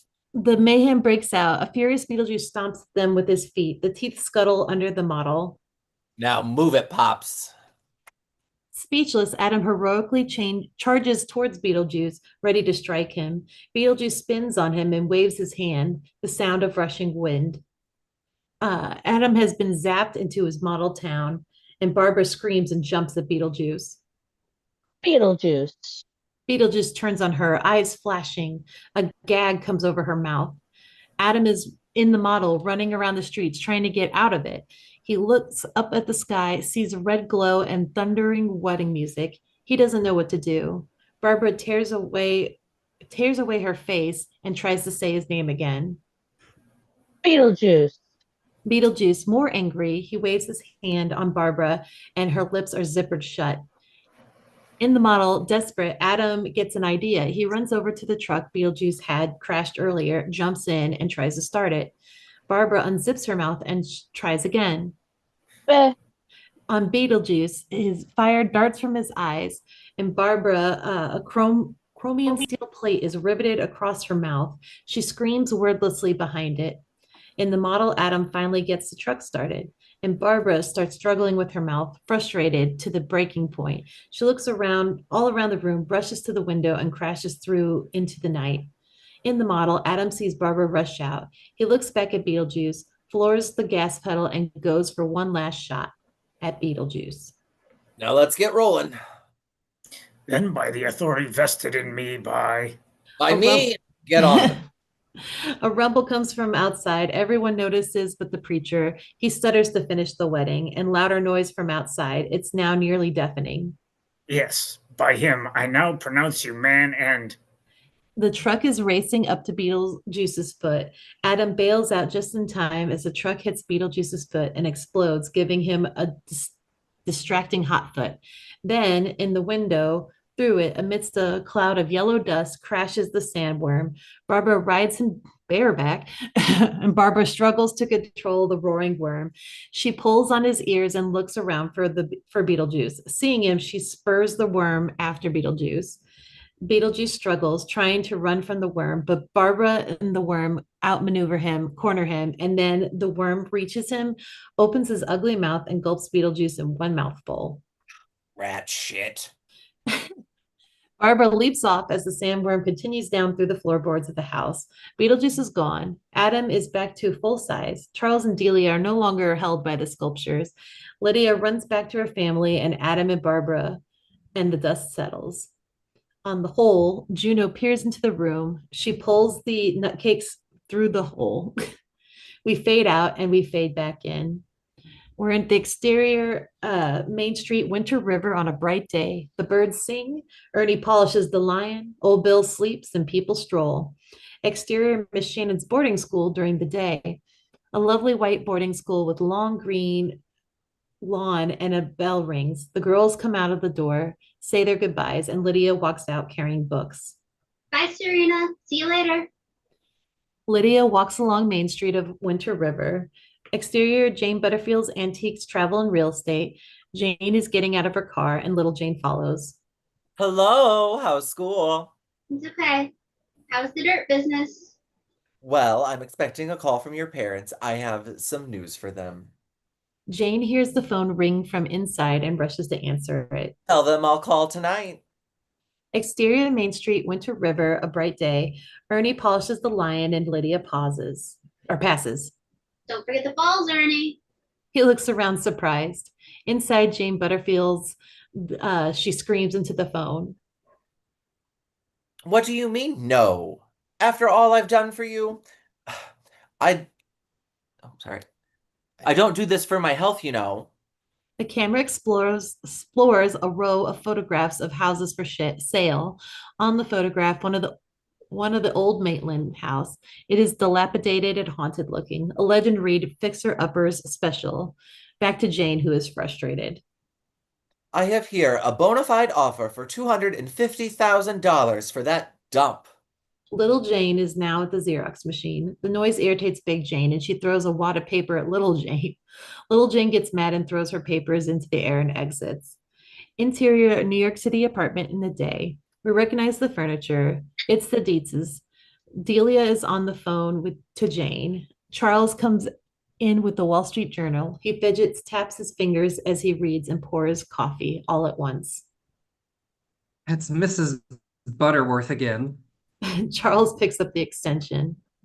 Listen to me, Jane. We don't want anyone looking at the house. We don't want it painted, the yard mowed, the trees trimmed, nor do we want it termite inspected. It's not for sale. Inside Jane's store, she listens, silent and thinking. Well, okay for now. When will you sell it? In New York. Never, honey, never. She hangs up and looks at Charles. Some people never know when to leave things the way that they are. Charles smiles. Inside the Maitland house in the day, a sound is sweeping. The camera eases up, and Barbara is sweeping, Adam working on his model. What time is it? 3:30, I guess. Give or take a year. Barbara smiles. The kitchen door slams. Barbara looks up at Adam, and they smile. Did you get the paint? I got it. And I took pictures of the new church for you, too. How'd you do on the science test? It was gross. They wanted me to dissect a frog. I told them no way. They said it was against my religion. I got a C. Adam frowns a little. How did you do on the math test? Lydia looks down coyly. We studied all day yesterday. Don't tell me. I got an A. They grin with pride. So, can I? Only if you got above a C in science. Oh, go on. Oh, Adam, don't tease her. You never got an A in science in your life. All right. on Lydia. She puts down her books, loosens her collar, ruffles her hair, and waits. Okay. Lydia looks down, and Lydia begins to levitate. She lifts her head and leaves the white bread world behind in a voice as deep and soulful as Percy Sledge. Yep. She sings, and behind her, ghostly images of the football players appear as backup. Oh, oh. The music continues over an angle, a great pile of sand with the nutcase or nut house in the middle. An irritated Beetlejuice crawls out on the roof. Hating the singing, he shakes his fist at the sky, loses his footing, and tumbles into the sand. Terrified, he scrambles to get out. Uh, a moving coil under the sand sends him scurrying inside again, the sandworm snapping right behind him as he runs back out onto the roof. The camera tilts up to see the house. It is the perfect New England house. The camera pulls back from the model out of the window of the real house. Outside the real house, we see it is dilapidated and undeniably the perfect haunted house. And we fade out. All right. So we are finished. And like we like to do, we'll go through the cast one more time. And also urge everybody to donate to MTUG. But our cast today was we have Danny Wilson, who was Adam. We have Stephanie Six Trombones, who was Beetlejuice. We have Mark, who was Charles. Nick, who was Otho slash the narrator sometimes. We have Jenny, who was Barbara. We have Andrew, who was Delia slash Juno, and Liz as Lydia, which was awesome. I also want to shout out Danny and Stephanie on their engagement. We're all super excited to have another couple get married in the group. And yeah, hopefully we'll be back. I'm guessing probably around Christmas time. We usually try to do something, but yeah, hope you enjoyed and hope you have a great rest of your day, everyone. Yeah. All right, we are out.